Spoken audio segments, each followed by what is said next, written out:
Once again, he's in a big game. Oh, it's a touchdown. His 100th career touchdown. This is the Vince Finkel postgame show.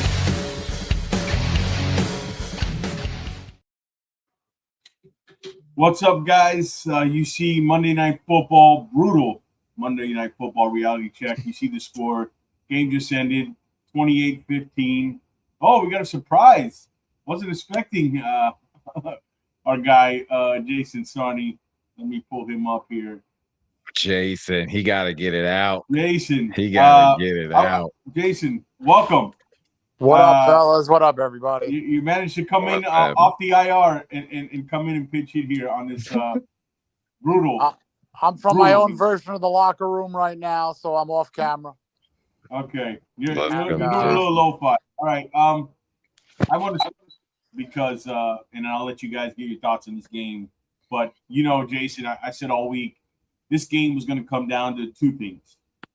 A reality check or start of a true new identity change with the identity of this team with head coach Mike McDaniel. Tonight we got our answer, and it was a reality check. And let me be clear from the start. And by the way, the bonus yards in the fourth quarter that Tua padded his stats don't even come out. Let me be clear here.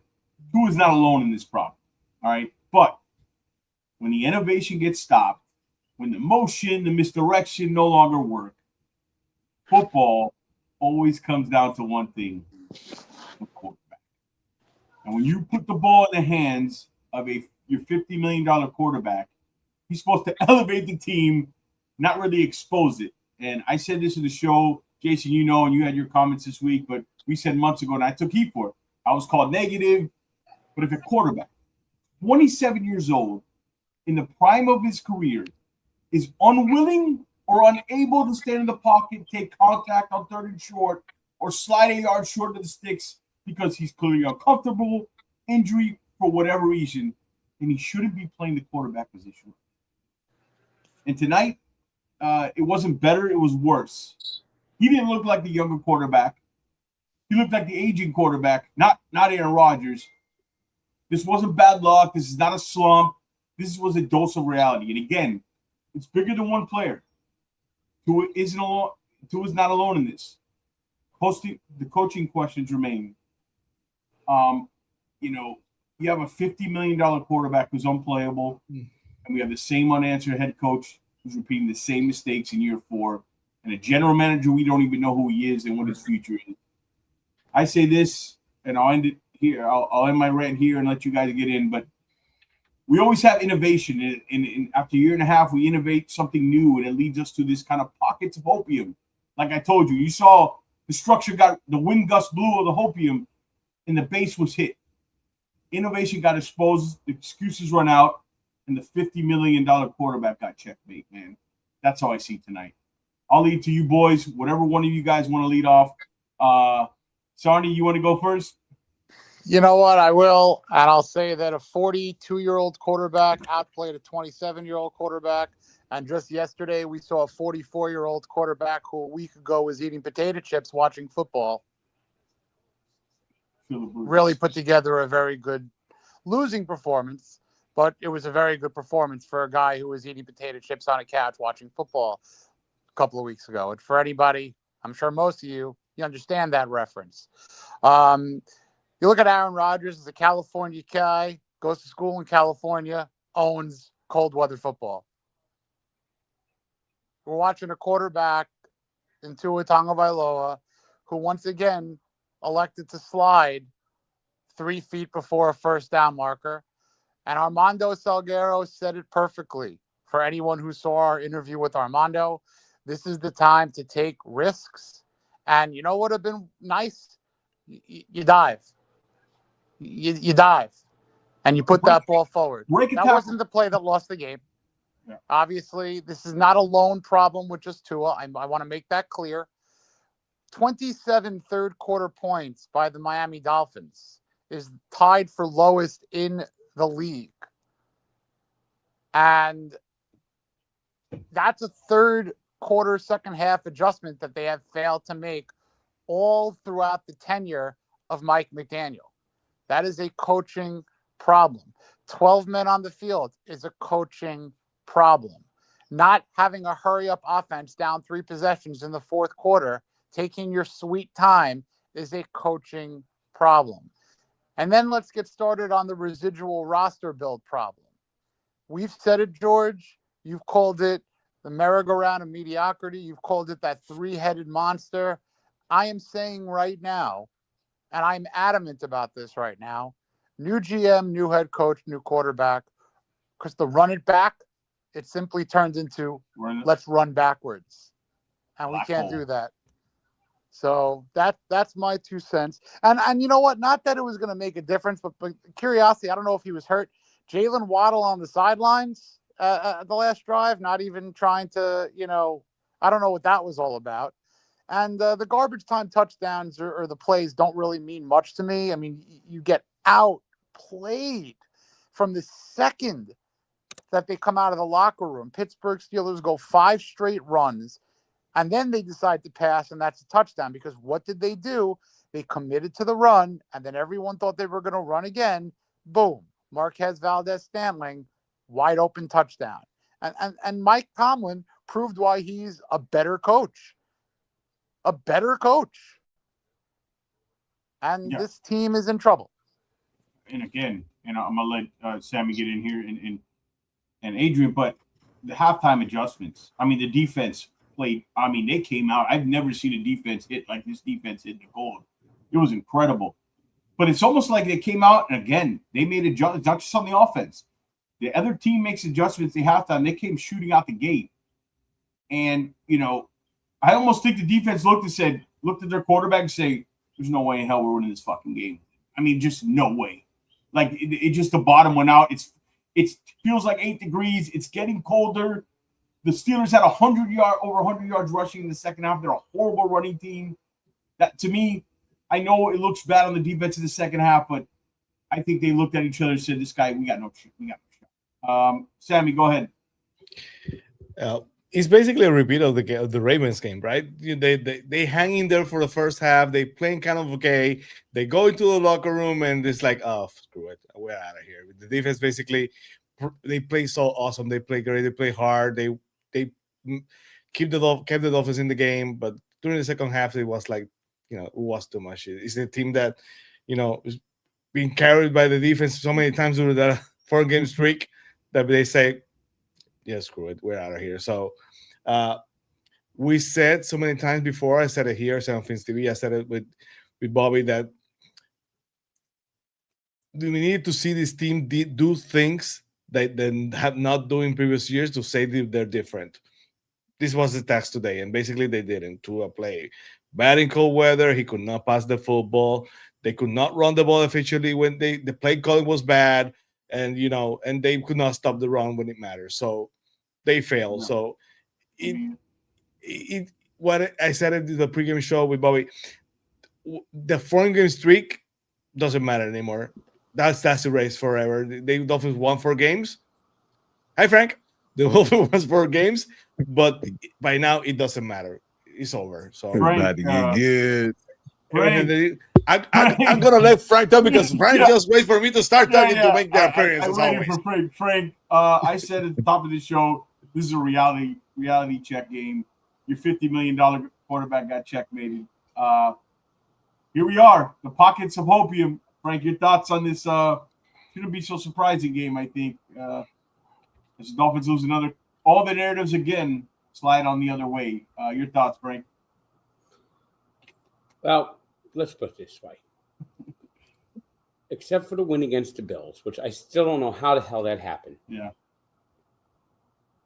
They beat the Saints, who are going to be a top 5 draft pick team. They beat the Commanders, who have been just ravaged by injuries. They beat the Jets, who are the most inept, incompetent franchise in sports. I mean, so you have 4-game winning streaks against the Bills, the Commanders, the Saints, and the Jets. And then they played a real team, and they got their asses kicked. It was cold. the Dolphins were playing in the snow, making their little snowmen and tackling their little snowmen. And they had a good first half. That's the sad thing about it is, The but defense, especially. McDaniel just trying to force Tua's passing game, and the passes he threw, like he just couldn't hit anybody. His passes were just like short. The interception was just, underthrown. They couldn't get Achane really going. I think they should have tried to keep Achane running. I think you force feed it to Achane, and then every other team has figured out that you defer to the second half, because if you scored at the end of the first half and then get the ball to start the second half, you could really just take a stranglehold of the game. Mike McDaniel, nope, doesn't do that. So all of a sudden, next thing you know, Dolphins go from 3-0 to down 14-3, and that's all she wrote. Then you have to have Tua trying to throw the ball. He can't even throw the ball. And then all of a sudden, Dolphin defense has been on the field for the last 5 minutes of the first half and the first 5 minutes of the second half, and they're tired, they're worn down, they're already cold, and there you have it. This was and it's so many times Dolphins, even when they're playing well, Mike McDaniel's third quarters, they don't start off well. They don't come out of the halftime locker room very inspired. They come out flat. They come out weak because Mike McDaniel can't make adjustments. Today was it. Today was the game that no, he does not deserve to keep his job. There needs to be a new general manager. You gotta give Chris Greer's lieutenant the job. You have to go out of the organization, bring in new blood, new life, new ideas, and no GM should be stuck with Mike McDaniel. Yeah. The new GM makes the new coaching decision, and that's it. And golly, this. You're absolutely right, Frank. And God damn Tua. It's bad. And I said, he looked like the 40-year-old quarterback out there, not Aaron Rodgers.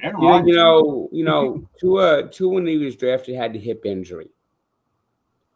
He's gone through 5 concussions, and now he actually looks like he's just scared out there. He looks like someone who's out there. He's worried that he's going to get another concussion. So he plays soft. He plays safe. Uncomfortable. Which you can't blame him for, but you can't. Frank, I said a month and a half ago, when I started seeing these things, that he shouldn't be playing the position out there if he's feeling like it's a danger to himself. He's not helping the team. Yeah, no. He's now to the point now. People said, "Oh, you're being negative." I'm just being honest. He's had so many concussions now, where he plays safe. He doesn't play with a reckless abandonment. He doesn't.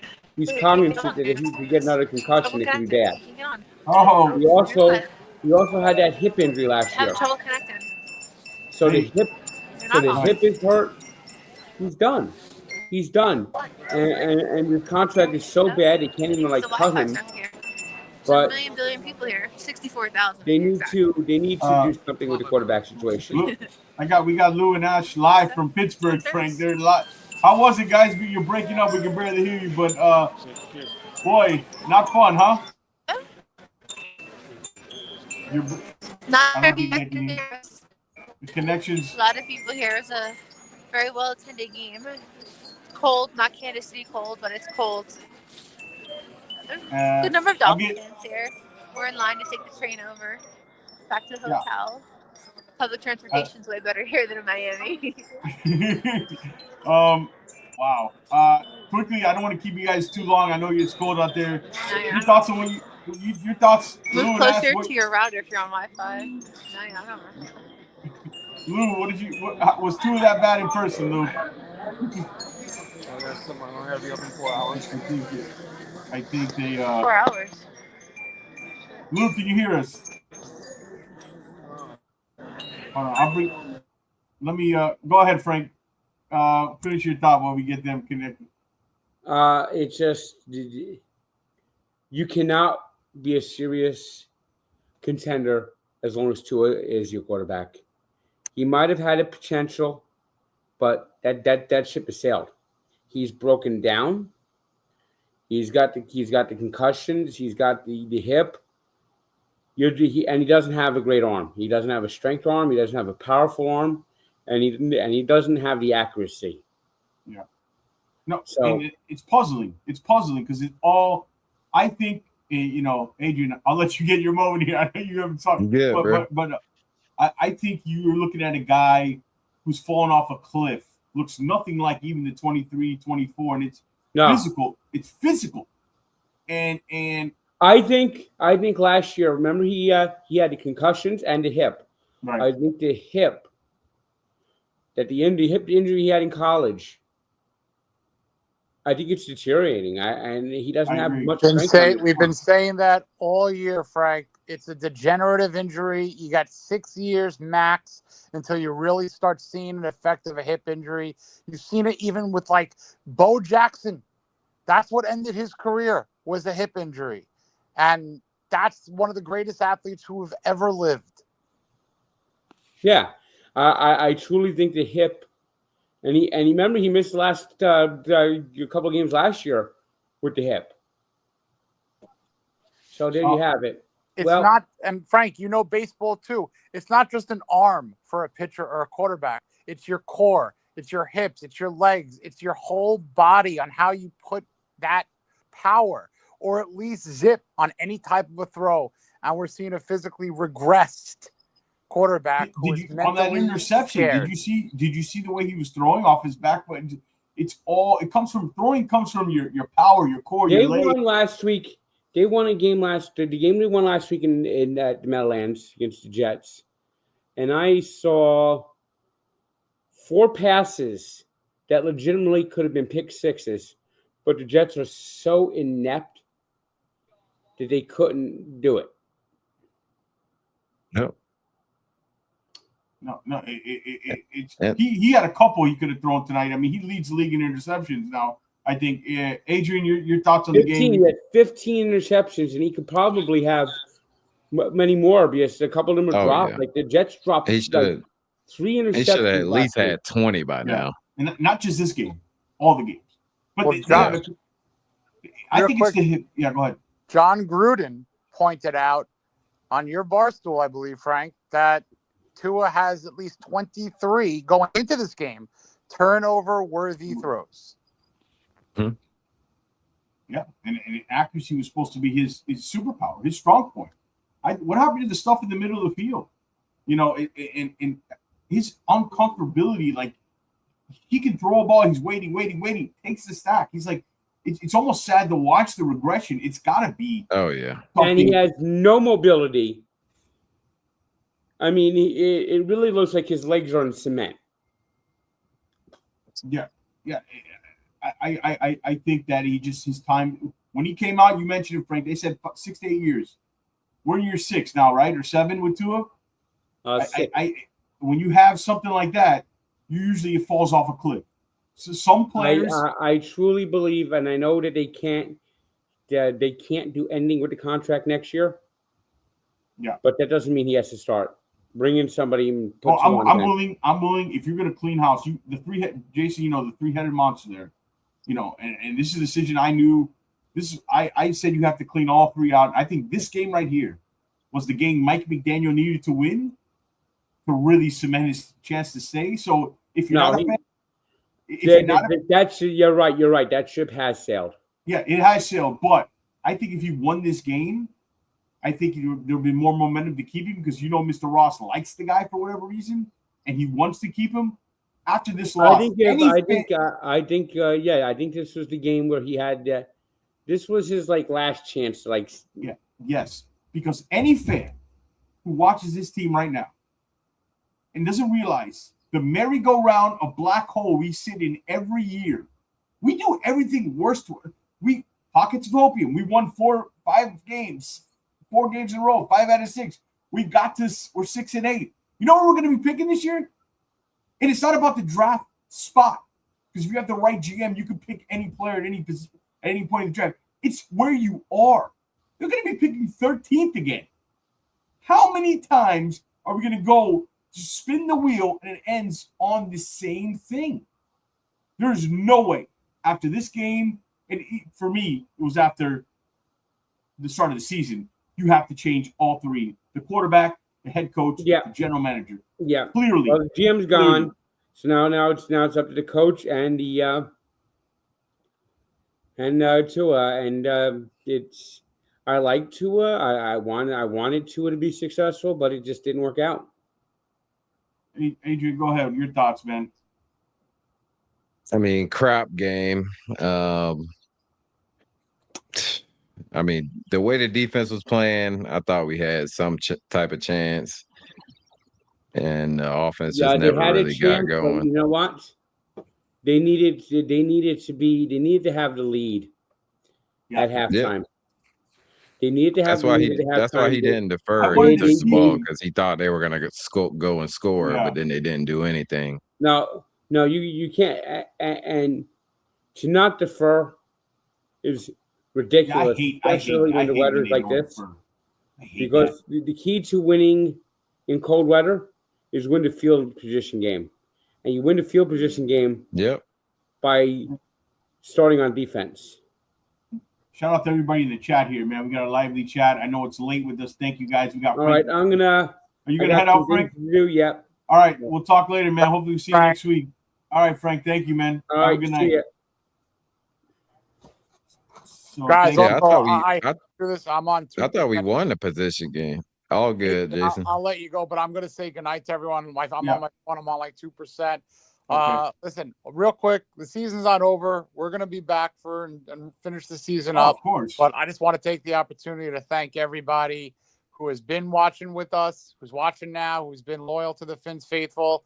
People like Adrian, like Frank, like Lo-Fi, like Sammy, like Lou and Ash. You guys have been awesome, tireless supporters. Very much appreciate that.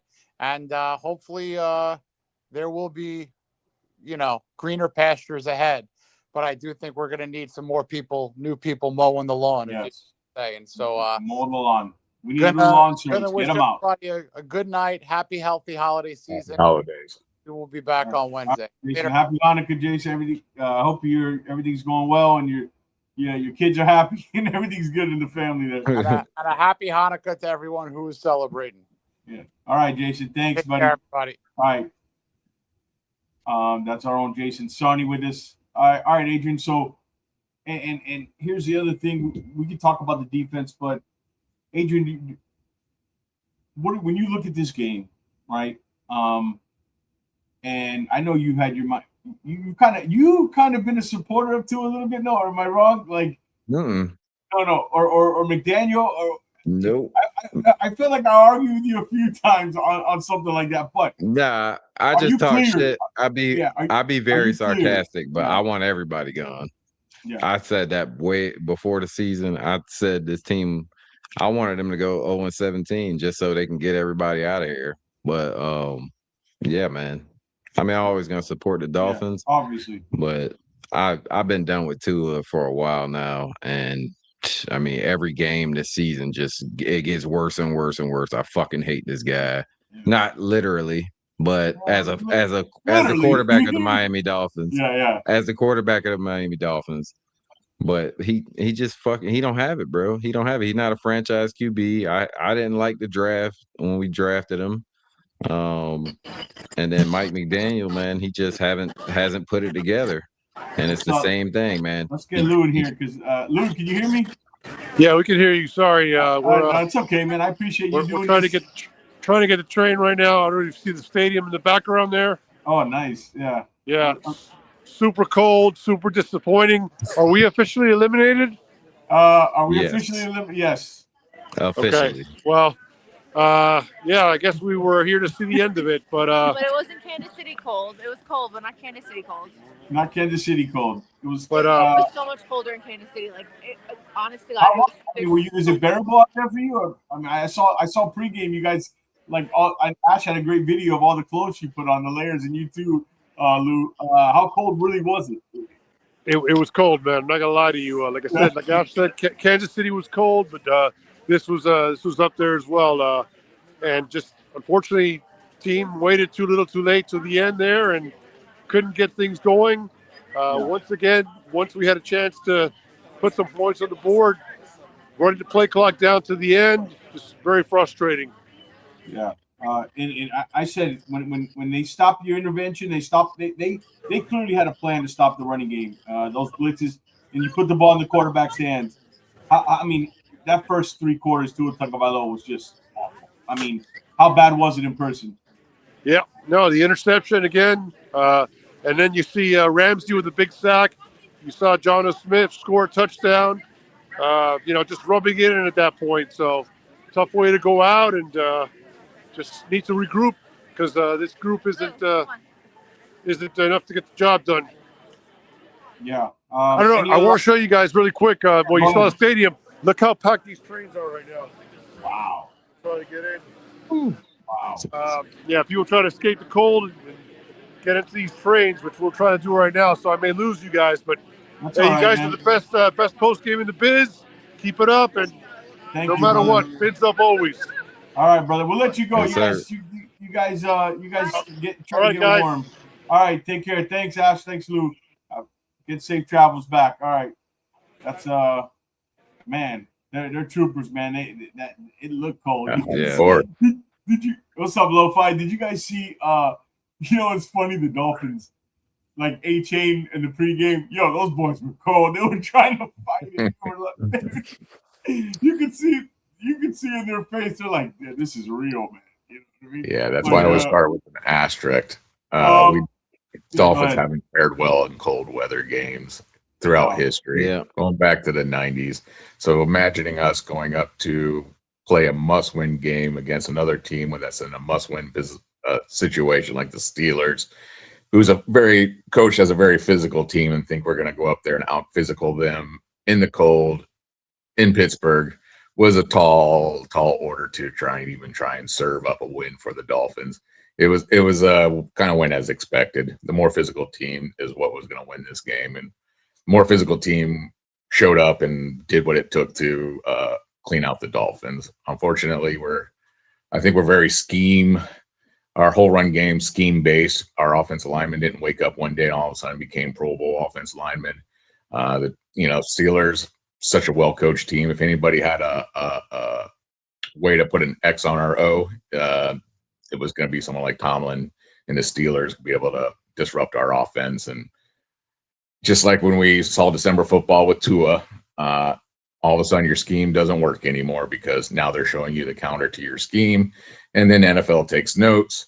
And then we're going to probably go in next year. Luckily, Greer's not running the ship, because if Greer was running the ship next year, we'd probably be like, hey, we got to make A-Chain the most highest paid running back in the league, because we're going to run this back and then we're going to find out, it was just a scheme. Any scheme can work if the talent level's at a very high. So this scheme that McDaniel came up with, if we had 5 offensive linemen that could run at a very high level, any scheme will work. But we're kind of, if you really look at it, we kind of got a lot of chumps on the offensive line when it really comes to it. And the scheme has kind of blasted the NFL by surprise, and we got some W's out of it. We had some fun with it, just like we watched Tua have his best season of his career because of McDaniel's schemes. But unfortunately, schemes only take you so far before the riddle gets solved, and then we're back to playing football again. We got to win with X's and O's. We got to win beating your man across from you. And today we had to beat the man across from us, and guess what happened? We weren't as physical as we thought we were. Well, we were very physical in the beginning of the game, bro. Especially defensively. Yes. I thought we were dominating them, and it's just the offense couldn't score no points. You keep putting your defense back out there over and over again. Yep. And then, of course, after halftime, they come out, made adjustments, and it seemed like from once they scored that first touchdown, it seemed like the defense, and then we didn't do anything. The defense was kind of like, all right, man, we out here by ourselves pretty much. Offense ain't come from Miami to Pittsburgh with us, and they didn't. So, I mean, they can only do so much before. If you don't score any points, how is that going to motivate the defense to keep playing as hard as they were playing to win that game if you're not scoring? I said their defense in the second half. I mean, obviously there were some things that were happening. The Steelers made some adjustments. Obviously, always happens to us. But I think they looked at the court. I mean, they looked around and said, "We have no shot of winning this game." I mean, we can't move the ball. The offense can't move the ball. Tua looks like an unplayable quarterback right now. And he like a 50-year-old rookie, bro. He looked Phillip Rivers. He looked worse than Phillip Rivers. It was crazy. And you know, we said why, all the reasons. You know, do we know the exact reason? No, we can speculate. But again, the defense did. I mean, the Steelers did run the ball in the second half. But to me, this is not about the second half. This is not about Tua padding his stats in the fourth quarter. This is a bigger issue. You have questions at the quarterback position. You don't have questions. You don't have a quarterback. Future quarterback of the Miami Dolphins. You have a head coach who, again, showed you when he's down, he doesn't go with what works. Look, the final stat line in the game. Tua threw 28 times. They ran the ball 12. A-Chain was 12 for 60. So, again, he didn't get over 20 touches. Yeah, 5 yards of carry. Jalen Wright, 107 yards rushing. Was it the week before? One carry. Did Waddle catch? What was Waddle's stats? Waddle had two catches. Two for 26. A-Chain 6 for 67. Waller 7 for 7. So you went to the tight ends and the running back in the backfield. Nothing out of the wide receiver position. You can't do anything else with Tua. You can't go to your wide receivers unless you're throwing screens. Yeah, and you saw what or over the middle. He can't throw outside the numbers. You see what happened every time he do that. It's a pick. Or almost pick, or arm punt. And you could see they were afraid to put the ball in his hands and try anything downfield. Wouldn't you? Yeah, they were afraid. Like, it was everything. You're down, you need to score quick, and you're doing screens in the flats, the A-Chain. Because partly the Steelers were playing back on him. They were giving him the middle of the field and giving him short stuff. George, if they were scared to put the ball in his hands, why did they do it in the first half? Why not continue to run the ball? I agree. Why did they start the game passing? 3 out of the first 4 plays. You should have came in this game. They can run the ball on the Steelers. They could run the ball on the Steelers. They messed up coming in this game. 3 out of the first 4 plays were passing attempts. The first 8 plays should have been running. You should have set the standard. We're going to run on your ass in the cold. We're going to set the tone of this game because the defense was setting the tone. They were laying wood out there. I mean, I haven't seen them play that physical in a long time. I mean, even Chop Robinson got into it. And that's something. But they came out once again, Mike McDaniel, and he's under the bright lights. What happens? Now they're playing from behind. I said, I want to see, not that I want them to be behind, but I want to see what it looks like from behind. I always said what it looks like from behind. But, hey, you fucking dog. Hey, Rock, it's late. It's late.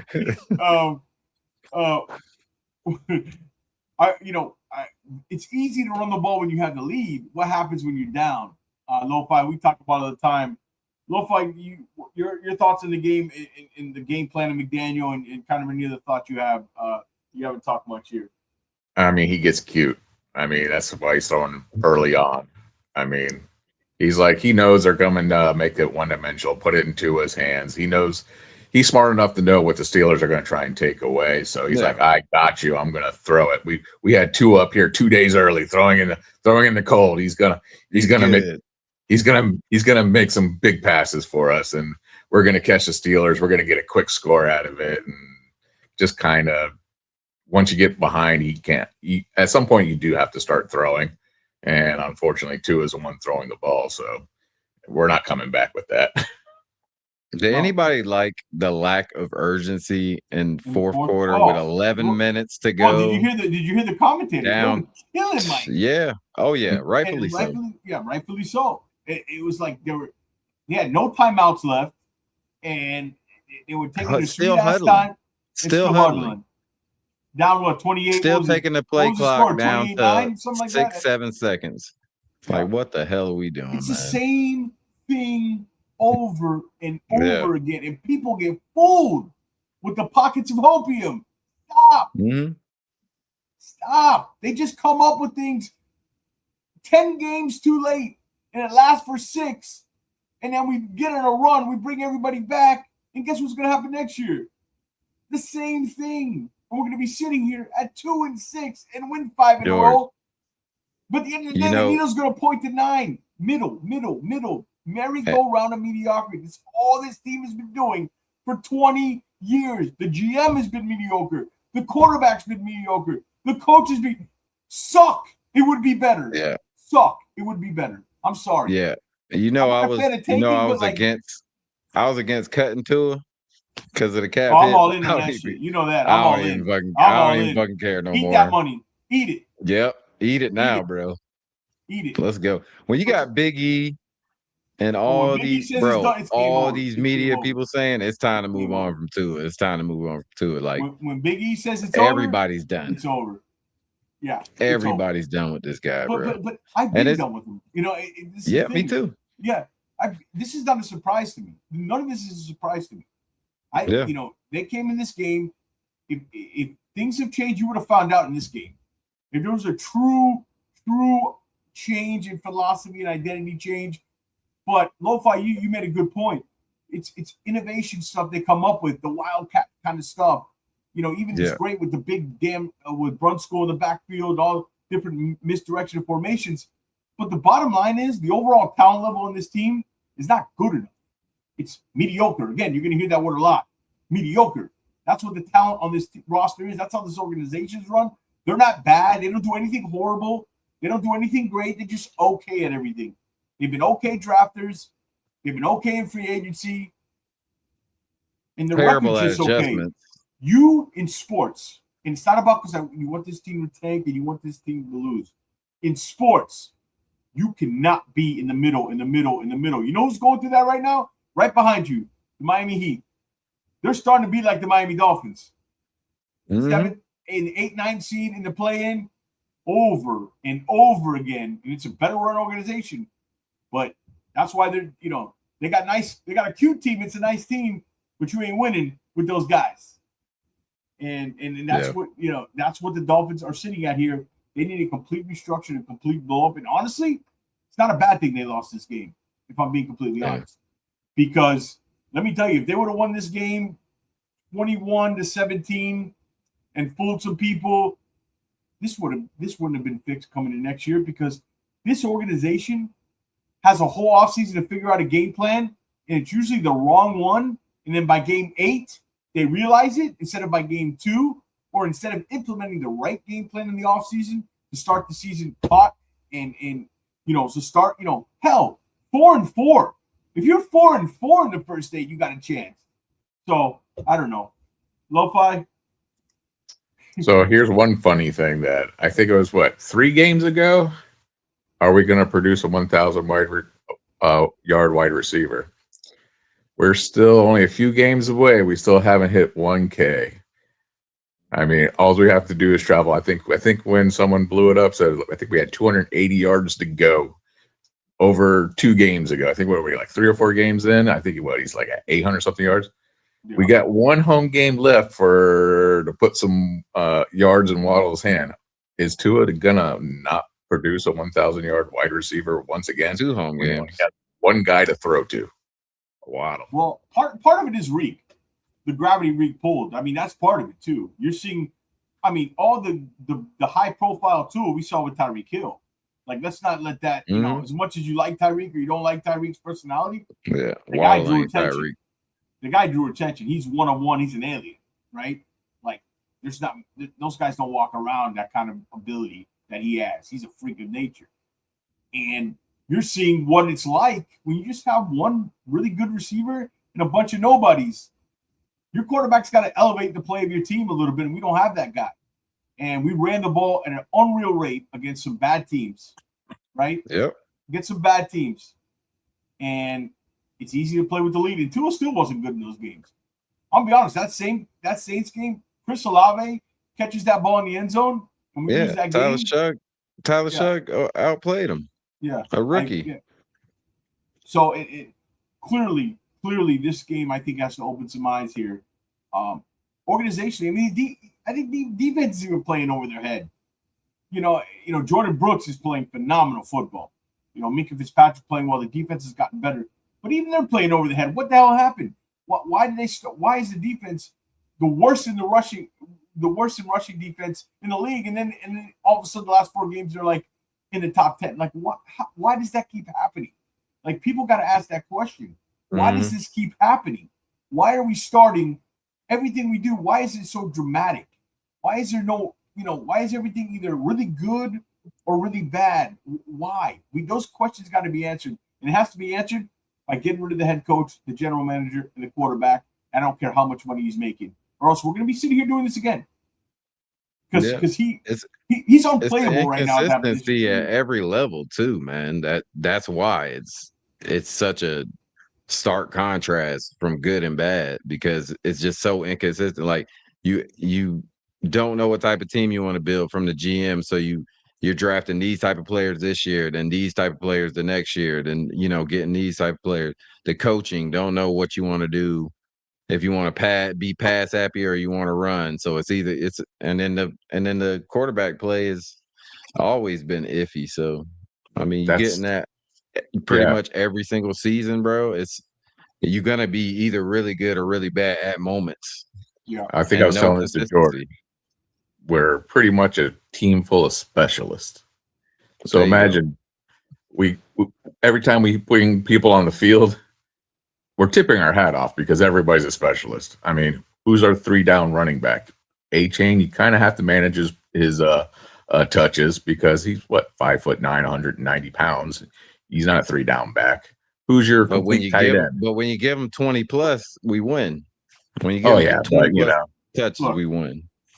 The way he's built, he's technically one of those guys. You're not going to want to run him 30 plus. You're not going to get a season out of him. Typically, it's not what you're expecting out of him. That the wheels will fall off. You're basically going to flatten his tires if you run him 30 plus times a game for a whole 17 games of the year. No. He's not going to be there game 12, A13. If he's there, he's so banged up, he doesn't have his speed. He's not going to be there that's why we're kind of stuck limiting in that 20 plus range where we're like, all right, but you see what he can do with just 20 touches. It'd be great. It's in fantasy football. Yeah, we could give it to him 40 times and think we're going to run for 600 yards every game, but that's just not the reality of what's going to happen. He's going to hit that brick wall at some point. Absolutely. 20 is a perfect number for him. I think it's a beautiful number for him. Absolutely. Low 20s, get that 100 something yards to 160 yards scrimmage. If you really think about it, he had one 100-yard rushing game prior to this new scheme that we ran when we brought run skill out. Ran that 22 with 2 tight ends, two running backs, and then he started blowing up the NFL. If you really look at it, he had one 100-yard rushing game prior to that. And we were trying to run the football earlier in the year. As soon as Hill went down, I think that's when the whole game plan just went to heck. And it took him 4 or 5 games to try and figure out how to produce a win. And he came up with a brilliant scheme. I'll give McDaniel credit. I mean, it's a scheme. He can do that. Yeah, that's his. But power, teams caught up too. But it's teams caught up when you play go ahead.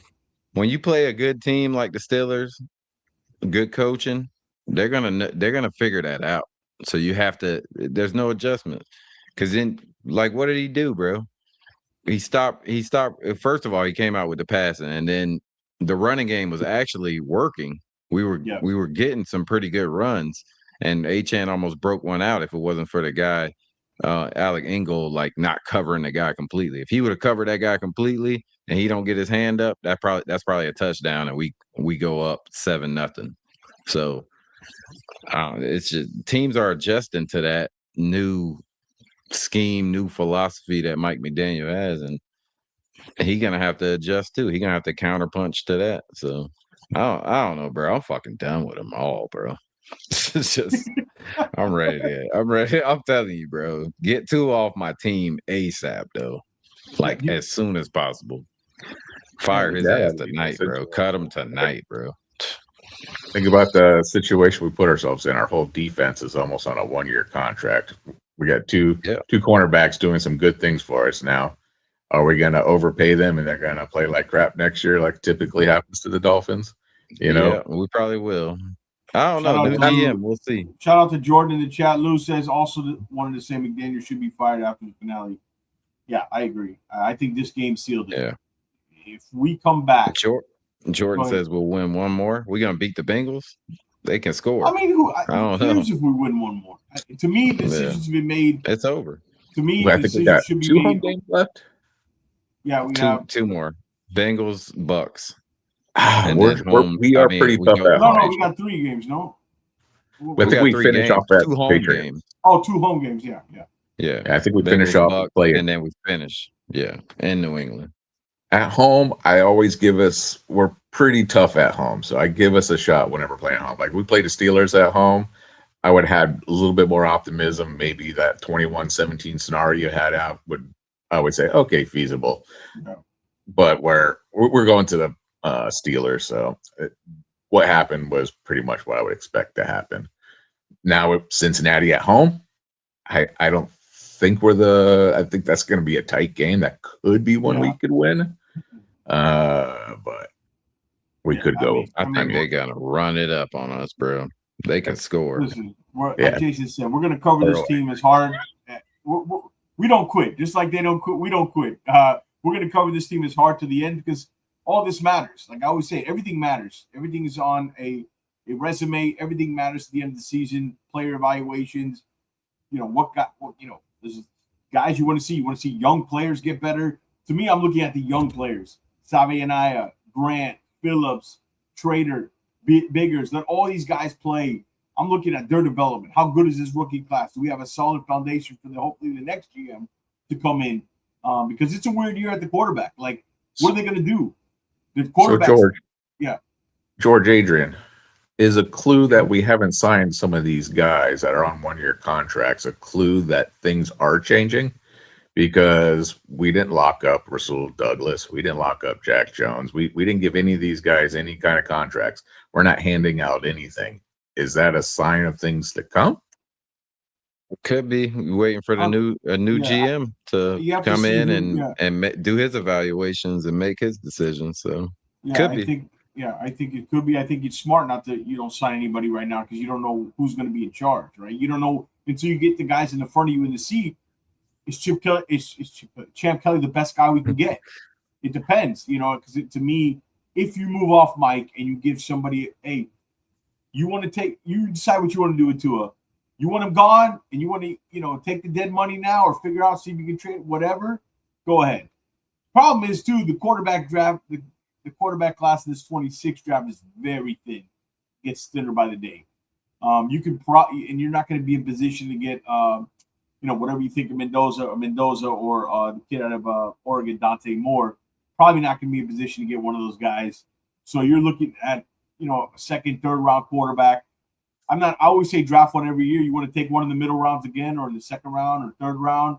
You like Kalen Green, the kid out of Arkansas. This guy is loaded with physical athletic ability, 6'5", athletic, smart too.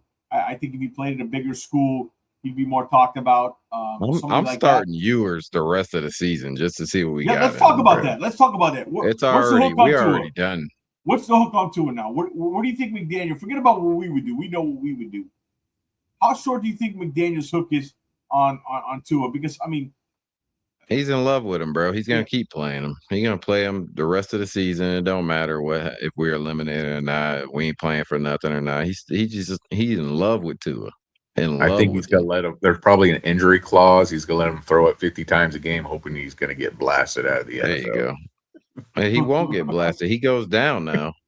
Tua ain't trying to get hurt. Yeah, he's smart.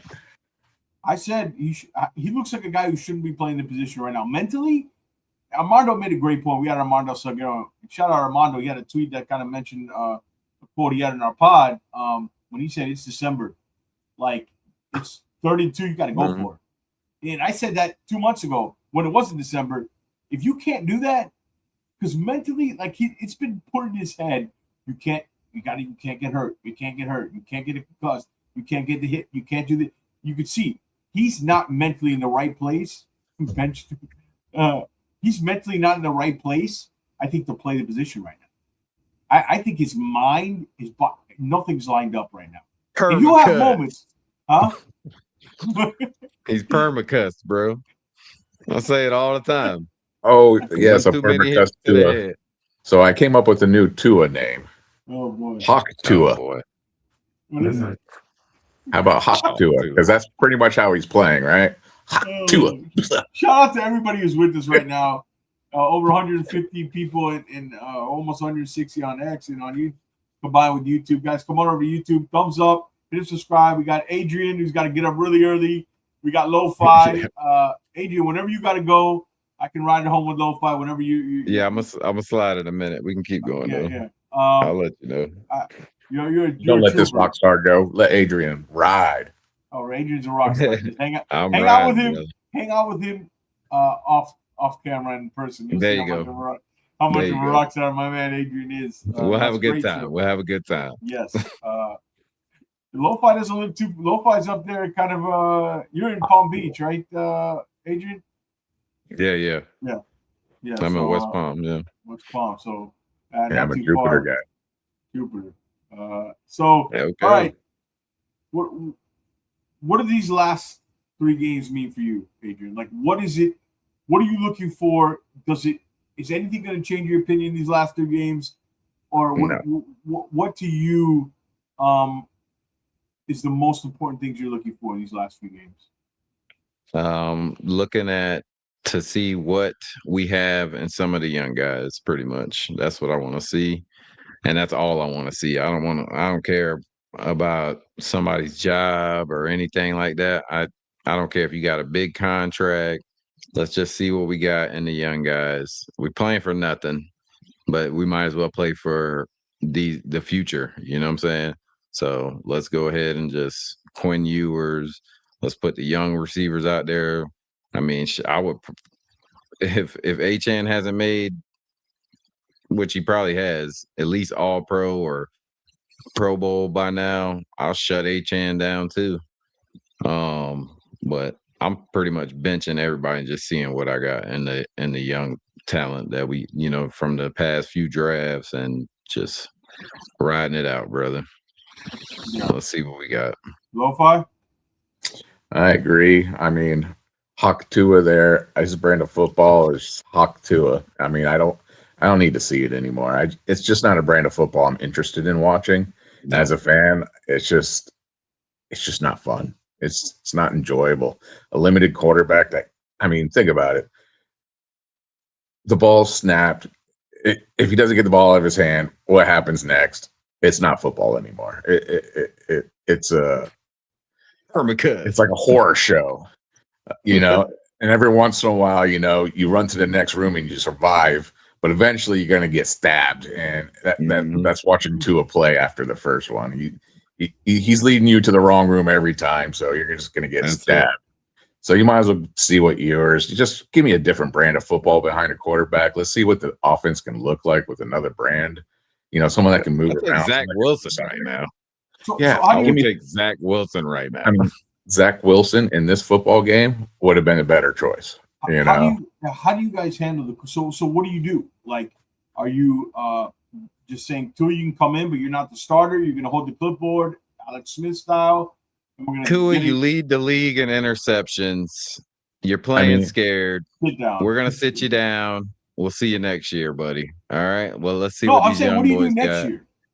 What do you do next year? I'm fucking cutting them. So you're just cutting them in. It's post June 1st, right? Is this to save the most money? We ain't gonna save much, but post June 1st, it's gonna be. Get them out of here. The Broncos did it with Russell Wilson. So exactly. Just do it, bro. Just do it. Rip the Band-Aid off. I've been saying that. Rip the Band-Aid off. He's clearly it's time to move on. He either needs a change of scenery or something. Both teams. It's time. It's time. Should have been divorced. And you can see there's cracks here, and he needs to figure out what's going on with him. Dolphins need a fresh start, bro. Yeah, Dolphins and just he needs need a fresh start. He needs to figure out what's going on with him, because he need to retire. He's falling off a cliff. I mean, this is like, like you see an NBA player, and the type of player that was, he's that type of player that when it stops, it just falls off a cliff, and it's what it's looking like. I Still laughing at keying and shit on the sideline though when you fucking down. Still doing all that, right? H.A. Patterson could be all pro, but that's it. He knows what that paycheck looks like after the game. Oh, exactly. Well, that was his big win goal. Or lose, he still go home and enjoy it. You know what I'm saying? He don't care about winning or losing.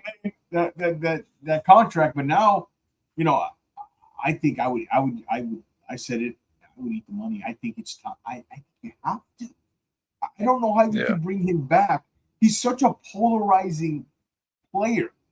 It's not worth him. You know what I mean? It's like Tim Tebow. Tim Tebow wasn't that good. Like, it's not worth the Tim Tebow hype. What comes with it, it's not worth it. Before he's leading the league in passing and your high prolific offense, okay. Now it's I'll take Tim Tebow over Tua right now. So I guess the scenario is, if you're trying to tank, do you start Tua? Right? I wouldn't even. No, yeah. Tua will do enough. We already failed. We already failed at the tank. He'll do enough to get you 8 wins. Don't worry about that. He'll do enough. Exactly. He'll do enough. And he won't even. And he won't even be the reason why you get 8 wins. Yeah. So that's the scenario. That's the scenarios in the offseason. I had so much fun with the deep throws of Tua. If he didn't throw that thing early and let the receivers just run underneath it, he had to half of his deep balls were underthrown. They had to come back to it. And luckily, we had someone like Tyreek Hill that could just stop on a dime, come back, and get that ball. Well, defense is not even planning on long balls being that short, and they're like, "What the hell just happened to me? Why did he just go backwards? Where's he going? Oh, he's catching a bomb." well, the other thing is that it's not just the deep ball; it's the other little things that he would do previously. Like short intermediate accuracy is not there. It all comes from the mechanics of it. And he's the type of quarterback that everything has to line up. There's not juice in the tank to, Josh Allen can throw off platform. Mechanically, doesn't have to be perfect. For his accuracy, he does, but he can get the zip on the ball, throwing sideways and falling backwards. Tua's not that guy. He's got to be perfect in the mechanics. But am I crazy? I'm thinking I want my quarterback. We'll use Josh Allen as an example. He's going to take the snap. He's going to make his first read. He's going to make his second read. Feels a little pressure. He's going to float outside the pocket. He's looking downfield, see if he sees anybody deep down long. Oh, nope. He might have to go to his check down as he's sliding out of the pocket. Or he sees someone's coming open up across the middle. Oh, none of that's there. Oh, he's going to try and run for 15 yards. Here's our scenario. Tua takes the ball. First read's not there. Oh, fuck. What the fuck? Oh, fuck. Hop Tua. Panic time. Oh, my God. Bunch of time. Really. Worse. Which one do you guys want to watch? You want to watch A or B? That's what you want out of the quarterback, and we can't even get past the first read most of the time. First read's not there. It's not out of his hand. It falls apart. Well, I've said it's funny and obvious, right? But Tua's a guy who when you can give certain quarterbacks a lot of space and they can't hit it. Like, for example, give me a quarterback that's not very accurate. I don't know. Quarterback X is not very accurate, but that's a lot of Anthony Richardson. Anthony Richardson. He can have a lot of space and wide open guys. Still can't hit. It's crazy, right? Tua, when it's comfortable and he sees space, can put it into a keyhole better than most guys. Before. Not deep. Not now. In that 10 to 15, 20 intermediate yard route. He can do that. It says like everybody can. No, not everybody can throw with that kind of accuracy. And it sounds like, it's obvious, right? But when he has space and he's comfortable and he knows where he's going, pre-snap, he's more intelligent than post-snap. And he knows where he's going and it's flowing mechanically, he can put it on a red dot better than anybody on timing and rhythm in a spot. And that's what you saw. Not everybody can do that, even if the guy's wide open, right? And I think that sounds crazy.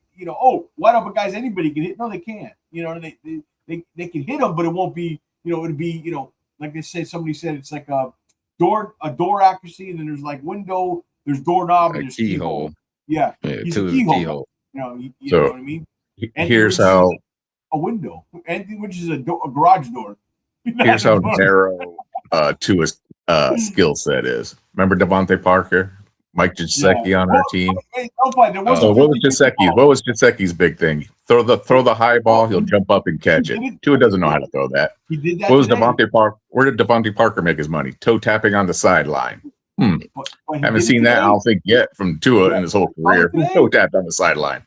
Wait, nobody. Did you not see the Darren Waller touchdown in the end zone, Loco? Yeah. Well, that earlier in the season. I thought of you when that happened. Yeah, that was pretty close. I thought of you when that happened, actually, because we had that conversation off air about that. I actually thought of you. Usually, that was close to a toe tapper. I'll give it to him. I'll be nice. I'm a slide, boys. I gotta get up in a couple hours. Hey, I appreciate you having me on, man. Thank you, Adrian. I appreciate it, man. Have a good night. Adrian, the legend. All right, Lo-Fi. Be easy, brother. All right, brother. Have a good night. Happy holidays. Hey, Finn's down. Hey, thank God the Panthers saved the night. All right. They won. The Heat lost, right?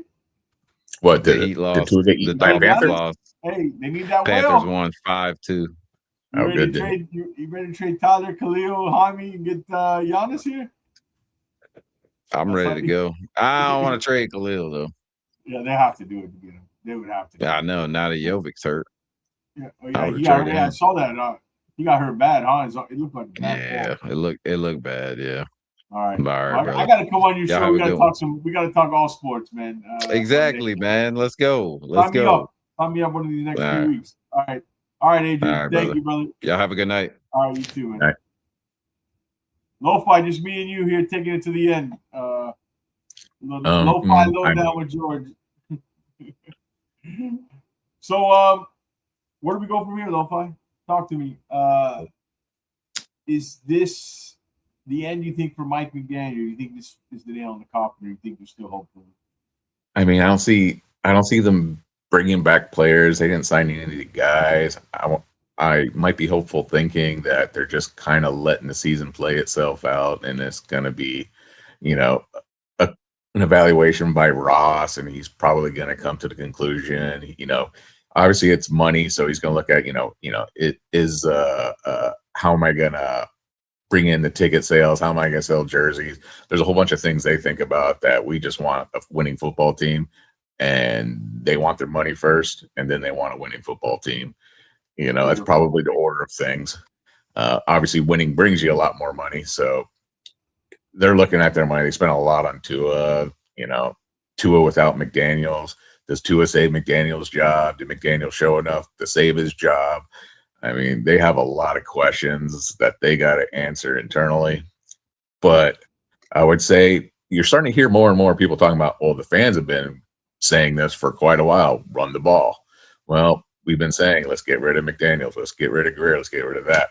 Hopefully that carries on. That mantra carries on in the ownership years. Maybe we got to fly some planes over at the end of the year and remind them, hey, we only started to clean the house. We're not done cleaning yet. Yeah. So I would hope. Gator says, shout out to Gator Fanatic Jordan. Everybody's with us late night. We're just chilling here. I don't know how much longer we'll go until Lo-Fi and I run out of gas, but until my buzz is over, right? Yeah. The Dolphins lose 28-15. Reality check, I call this game. Tua awful in the first three quarters. Defense in the second half again. The same thing. Mike McDaniel, play clock management, timeout management, second half adjustments. The same old thing we've been seeing for 4 years. Reared its ugly head again. In the cold, we probably should know this would be the result, but I had some hope that they'd come out and establish this new running game. And, I'm going to be honest, the Steelers, they're not your father Pittsburgh Steelers. They're not very good defensively. They're not very good against the run. They're not very good against the pass statistically. They do create turnovers, and they don't run the ball well. As you can see, a lot of their stuff on their team and their running game is their flats with Kenneth Gainwell and Jalen Warren. They throw the ball to the receivers in their tight ends. They got DK Metcalf, and then their running backs. Their two running backs are their second and third rated wide receiver on receptions, and they have three tight ends with 20-plus catches, each of them. So they don't run the ball. In the second half, they ran the ball for over 100 yards. Lo-Fi, let's take a look at Mike McDaniel's comments. You want to play some? You want to hear a little Mike McDaniel on potential? I mean, yeah. Yeah. Let's hear Mike when talking about. What clip I want to play here. Give me a second here. All right. And Gator Fanatic, I agree. Start Ewers. Even though a funny story was when I was looking at Ewers' film, I picked Ewers to go to the Dolphins, but for the wrong reasons. He has a similar arm strength. He has a pretty fast release. And so when you're trying to build a timing offense and you're trying to throw it to a spot, so Ewers was a logical choice to try and replace Tua if Tua was to go down, because Ewers had similar skill sets as far as, you're talking about trying to get Tyreek Hill to be to a certain spot at a certain time. Ewers was a perfect fit on paper, watching his stuff, watching him throw the ball. I'm like, oh, we're going to draft Ewers. Watch this. And sure enough, we drafted Ewers. And I was kind of joking about it, but yeah. Let's see where Mike. Here's Mike going to talk about on the struggles of the passing game. Share the screen here. Live. We're live, so it's here. I mean, it was cold out there. Yeah. All right. Well, I think there's multiple things at play. I think ultimately everybody has to do better. You have to coach better. I think passing a lot of times people just squarely put all the focus on the quarterback. I think there's several times tonight that one in particular that stands out where I think he was about to make the right read, and we had eligible fall over. It's been a multitude of things. I think the way I look at it, so it has to be better for us to be able to win games when you're not owning time of possession or controlling the game on the ground. That limits you a ton. So it's not up to standard. And I thought Darren made a ton of plays at the end, and I should have got him involved earlier. There's a lot of things, but ultimately it hasn't been good enough, and I think that hurt.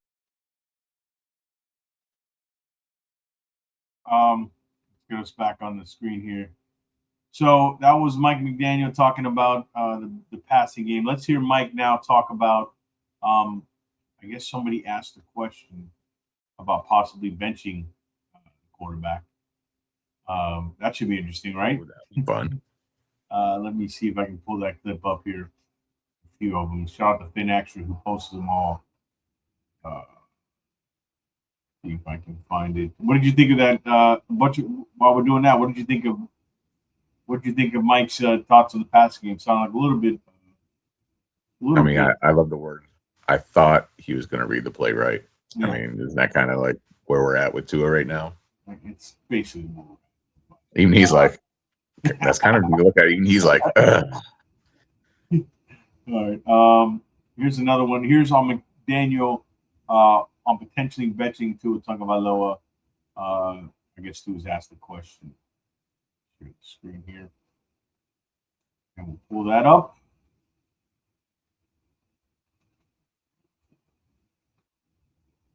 All right, here you go. Yeah, I think it would be very rash and short-sighted if I even tried to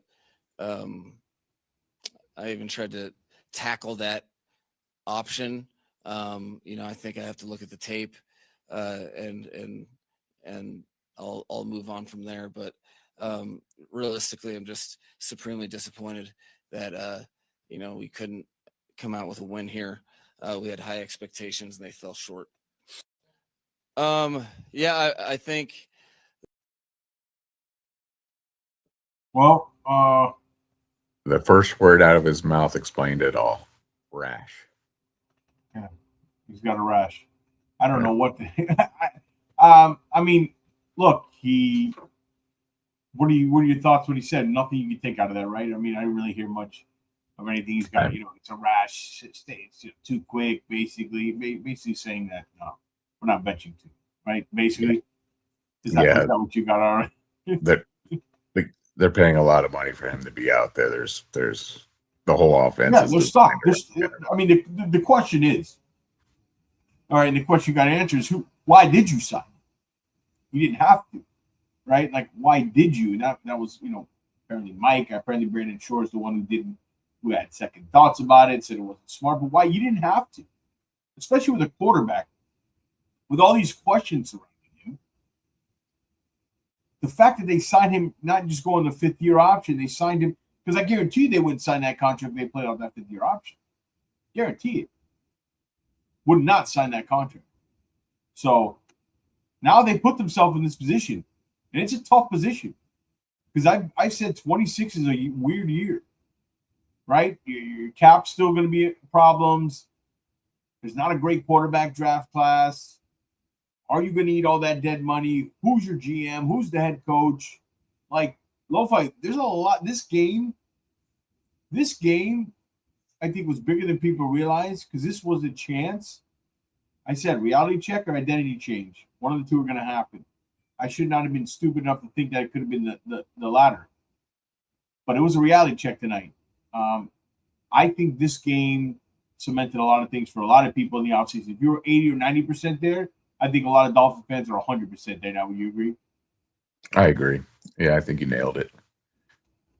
Yeah, and the question is, and again, if anybody, Gator Fanatic, Jordan Murray, I'll put the link in the chat. If any of you guys want to pop up here,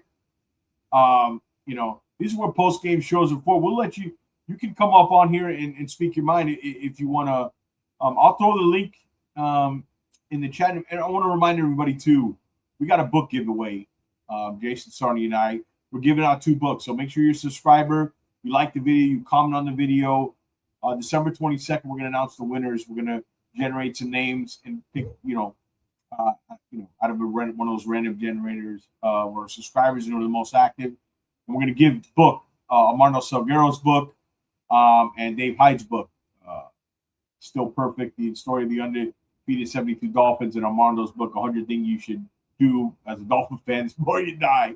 Because there's not much positive, but they're great books. Both of them are great. So we're happy we want to thank everybody who's stuck with us this whole year and watched and loyal to us through the ups and downs. And we want to give away those 2 books, so we can't wait. So make sure you guys do that. But I'll throw the link. I don't know how much time, Lo-Fi, you want to stick around here and talk. But I'll throw the link in the chat. If anybody wants to come in, kind of speak their mind, a few minutes up here on the post-game show, the link is in the chat. I mean, that's how you got started here, Lo-Fi, right? Yeah, it was a Greer firing that got me started. Been a fan, and agreed. Yeah, same here. I've been a fan for a long time, Gator.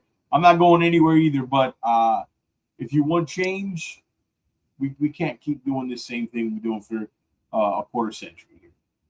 This is just more of the same. Stephen Ross has one decision to make that he's in charge of, and that's hiring the right guy to run the football operations in this building. How attractive do you think we are as far as a top tier GM? Great question. That's great. Are we saying that we're going to get rid of the head coach? We're cleaning house. We're giving the guy free range at quarterback and head coach. Is that what you're telling me, or are you telling me you have to inherit McDaniel? It depends. All right, yeah, clean slate. Clean slate. It's one of 32 jobs. You'll get a better candidate. I still don't know if you get the top. I don't know. What do you think keeps us from the top ones, in your opinion? Do you think it's Ross himself? Is it the city, Miami? I think what attracts him, or what will keep him away, the top guys? What you're saying? Yeah. Why haven't we? Why are we always second, third tier guys? Because they've usually they're doing a half measure. They already have they have to inherit the coach. They have to inherit the quarterback, or vice versa. The coach has to inherit the GM. That's most likely the reason. And he's stuck with guys that he likes too much. And I think Lo-Fi too is another problem. Is I don't know who Ross has that he can trust that's giving him really good opinions. That's the other thing, because I know he can't. I mean, he's a smart guy. I mean, he's built an empire in real estate. That doesn't happen. Being a dumb guy. Last time I checked, he's a smart guy. But football-wise, he clearly doesn't know what he's doing, and I don't know if he has anybody in his ear that he can work with. And I think, like Jordan says, no one wants to work with Ross. Just the situation, I think, is kind of cloudy in the front office and around this team. There's just kind of, I don't know, cloud around it, and it should be an attractive job, right? He's going to open his wallet. He's a loyal guy, even when he shouldn't be. Problem is, he's just not making the right hires, or he's doing it half measured. So, I think that's. How do you feel? Like, do you think this is going to be an attractive job? I mean, no. I think Ross is, like you talked about, half measures or whatnot. He's been in some scandals or whatnot, so I think he's slightly maybe caused some little blacklisting on himself as far as being a trustworthy owner. With the flow situation,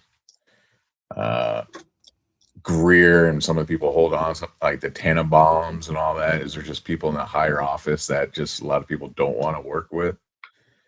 There's just not much. The city itself, you start thinking about that, and then player-wise, yeah, it's a party city. It's probably one of the number one party cities in the whole United States. Now, an old veteran head coach and GM, do they want to compete with that type of atmosphere? Does that take away? Not for everybody. Miami's not for everybody, player-wise. I'm thinking, like, if I'm an old veteran coach, do I really want to be in Miami? I don't know. I can't say I've lived there enough to say, that's where I'd want to bring my family to, and start, because most people have houses there, but it's usually kind of a snowbird thing. Yeah. Like, all the big head coaches always end up in places like Green Bay, the smaller towns, but big football traditions, where we're kind of basketball. It's probably where we can go for ran with soccer. Are we just not a big enough market for these big time guys that want to come down? We're just like our record. We're just like in the middle. We're like a middle-sized market as far as football is concerned. So is there enough light shining in Miami these days for those big guys who want to come here? I would hope that just the right quarterback would just solve all things. That would attract, whether it be by draft position.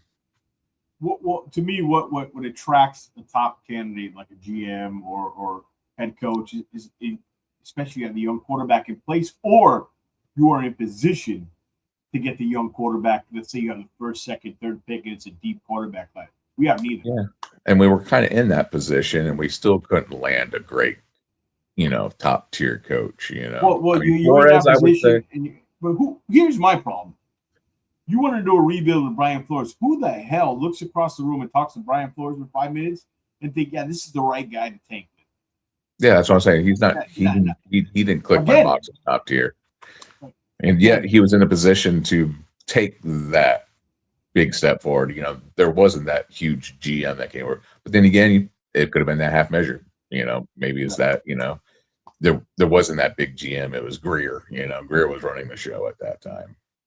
It was Greer, I think it was. Yeah. So, and maybe Greer's just maybe not looked at as being a top GM for a lot of these potential head coaches out there. I don't know what the league looks at our front office and say, like, oh, okay, it's great for lattes, not football. Yeah.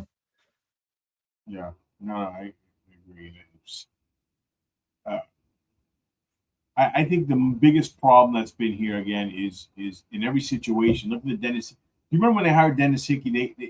They hired, they interviewed Dennis Hickey was like the fourth or fifth choice. They just had to end up with Dennis Hickey because nobody else wanted the job.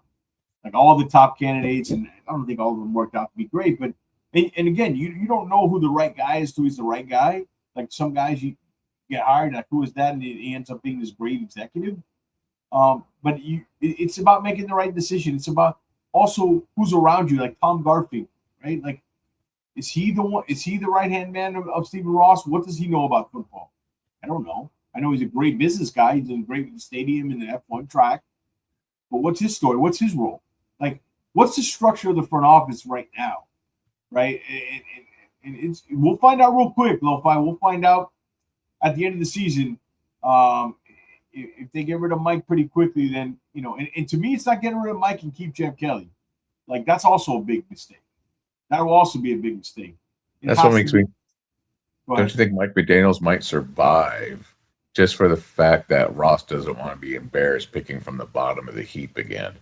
He's going to have to take another flyer on a coach that he can't land a big name coach. It's going to be another up and comer, and that guy's going to need time to develop. And he's like, you know what? That's one thing I'm short on is time.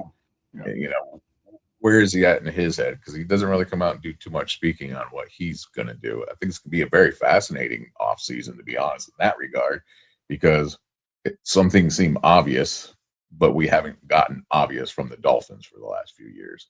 You're supposed to do Tua, a fifth-year extension. We didn't do it. Somehow they convinced themselves in the 2023 season it was injuries, not scheme, that ended our season. And then they got stuff to work with. They got stuff to work with. We got some talent. They got some good young defensive tackles. They got an excellent linebacker. Hopefully, the offensive line, the left guard turns out to be really good, Save Anaya. You got an excellent center. You got a good young left tackle. You got some base pieces to work with. You got to find an identity, pick an identity, be who you want to be. And it's all about roster construction and doing it properly so we don't have these gusts of winds and pockets of hopium, and the gust of winds blow the hopium because the stable foundation's not there, and that's always been the case. It's all false hope because the brick were not laid properly. And you have these nice shiny pieces. You patch up the house. You put a nice paint job on it. You know what I mean? You make it look good, but the foundation of the house is not great. That's the problem. They don't properly. They don't have a plan. They don't have an identity. They don't stick with the plan. They don't stick with an identity and have conviction and make power moves. The GM, you have to have conviction. You want this quarterback?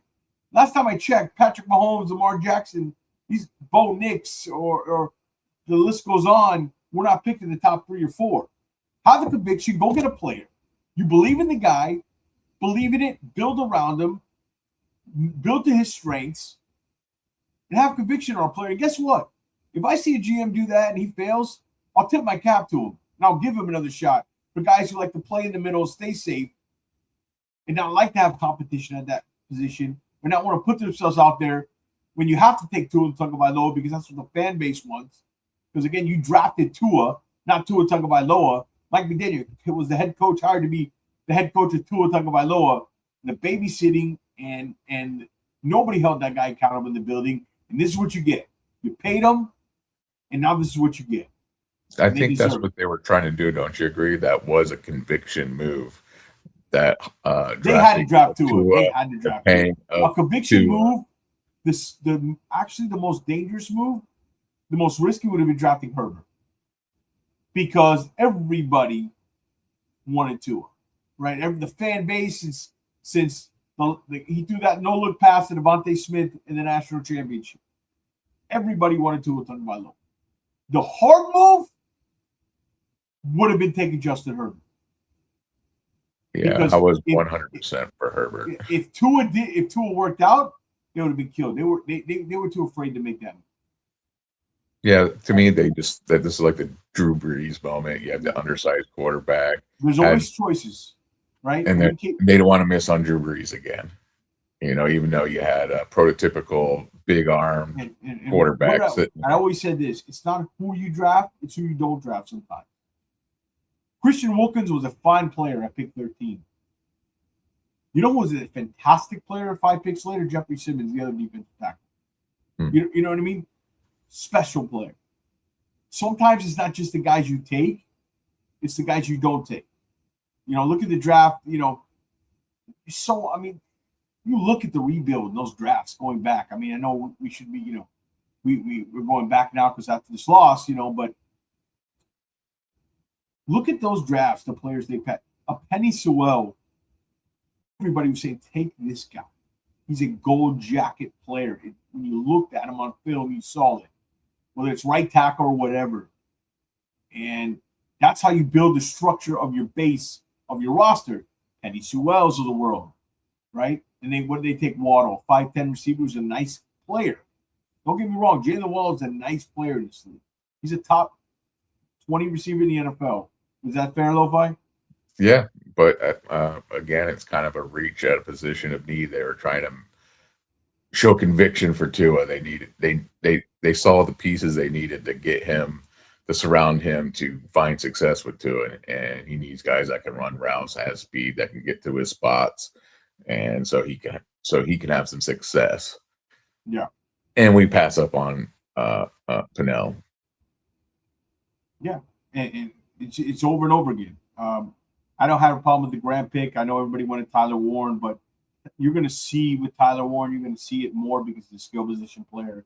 I think this draft class actually is a good foundation piece for the next GM. I think there's stuff to work with. But again, it's about having a guy with more conviction at the top of the organization. I wasn't a huge fan of the Grant pick because when you're looking at the scouting reports and all that, it's kind of following the same path as Christian Wilkins when you looked at it. He's supposed to be kind of a year 2, year 3. You start seeing some good stuff out of him because he's coming out with some great physical traits, but he's not quite ready to take on, the NFL. He's going to have to go through some off-season training programs. It's going to take him a couple years to really get up to speed. We were really not sitting in that kind of seat where you're like playing for AFC championships or anything like that. You need starters day one. You need guys that come out there and replace people like Christian Wilkins himself, like we did for the 1 year where we were able to get who were we just talking about? Replace Wilkins for the 1 year. It's going to be a Hall of Famer. Calais Campbell. And we went and reached on Grant. Why it's a reach? He's not really projected to be anywhere near the level of play that we're going to need at that position in his rookie year. Sure, he has a physical strength and some traits that you can probably get excited about, but he wasn't slated or projected. And I like complete players. Like I was saying, we really don't have a 3-down running back, that you can just keep on the field the whole game. We don't even have that. And Tyler Warren, why I was very excited about him because, well, they said he's a day one starter. Worst you're going to get out of him is an average tight end that can do everything. Or you could have on the high side, they're saying, well, this is a possible Pro Bowl level tight end. And what do most of these championship teams have? Complete players on there. They have a 3-down running back. They got a complete tight end, and then they got that one stud wide receiver. You have those 3 elements. You get some good offensive line pieces. Next thing you know, you're fighting for playoffs. You're fighting for the playoffs. You get into the playoffs, and guess what? You're now getting to go after some championships. You're in the mix. So yeah, that's why I wasn't too excited about Grant. Yeah, year 2, year 3. I mean, maybe we're going to get some good things out of those young guys. What's up, Sammy? Have we fired my identity yet or no? We're still no. Maybe what's out. Maybe we'll have. We're just kicking it. We're just kicking it. Lo-fi. We're just hanging out. It's 12:40 at night. What's up?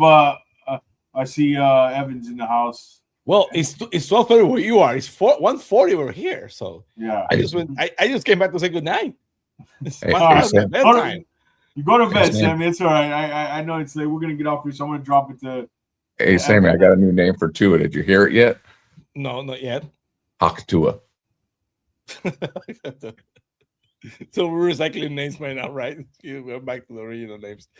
Oh man, that was so frustrating when you think about it, because basically every single test that we put to the Dolphins today, they failed. The only one basically what that they gave Aaron Rodgers a couple of good hits. That was good. They did that, but they could not keep the pace. Lo-fi when I said that basically it's a repeat game of the Ravens game. They were hanging the first half, and the defense by the second half, oh, we're tired, screw it. We cannot keep, oh, you're following me everywhere. I'm out of here. All right, Sam. You're going to bed. You got to wake up early, right? We won't be on that long. Tagging, Evan. Tagging. I'm gonna tag out. And what time is it? Were you there, Evan? What time is it? 12:30. But at this point, I only get like 5-6 hours at a time. So by the time I go to bed, I'll get a good nap. Yeah, I didn't know how long we were gonna be on. I was just like the post game shows, they get weird. And Lo-Fi me, we're just hanging out talking like we were on the phone. So I'm like, I'm here to demand that you. I said this just before. Should I repeat the same thing, Sammy? Yeah, please. You should. I think it was exactly the way I said it. Yes. I said to end the show that at this point, all of us. There's this quick little story. So in Montreal, there's this lawsuit about getting money for bread because grocery stores were overcharging for bread. So if you bought bread, you could actually file a claim and get money back for bread. George of Finn Faithful, Bobby of FTSN, Sammy of Finn's TV. The only podcast network that's not allowed to get their money back is Dolphins Talk for ripping everybody else. Besides that, everyone else, I don't care if you're a season ticket holder, you're a podcast network, you bought a piece of merchandise, everyone should get all their money back from Stephen Ross for the crap show he has put it through this season. I have a lot more money.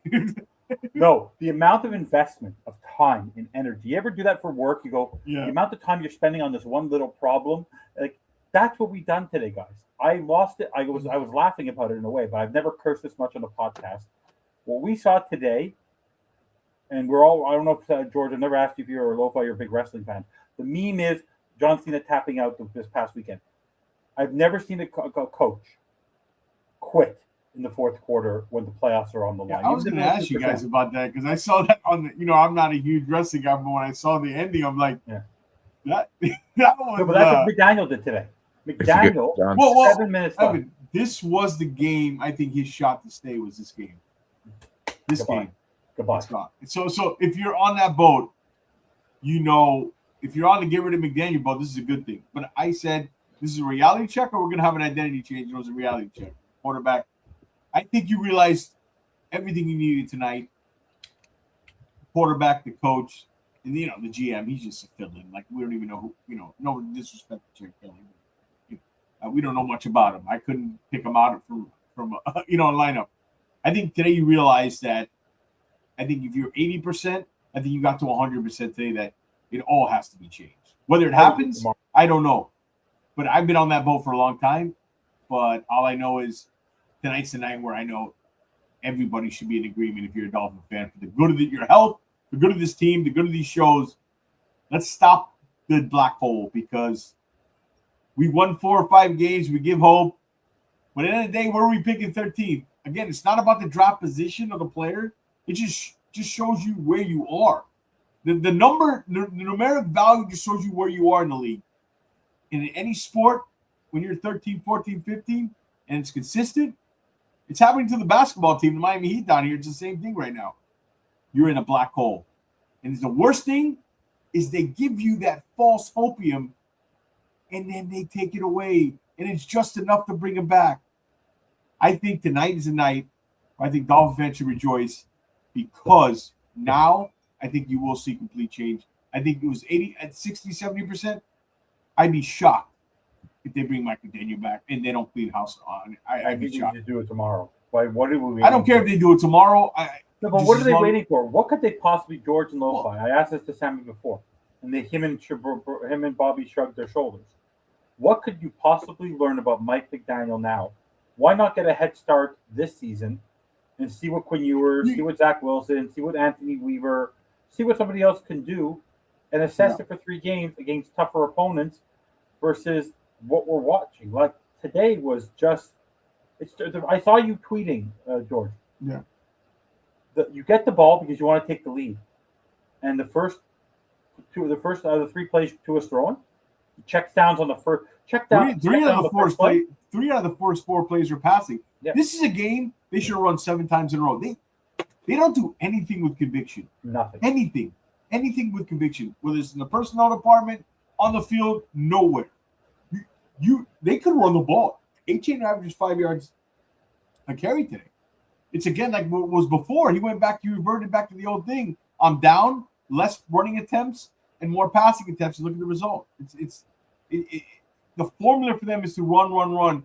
They can run on this Steelers team. They didn't have Derek Harmon. They didn't have T.J. Watt. They didn't have probably their best corner in the Pierre guy. Pierre is a really good corner.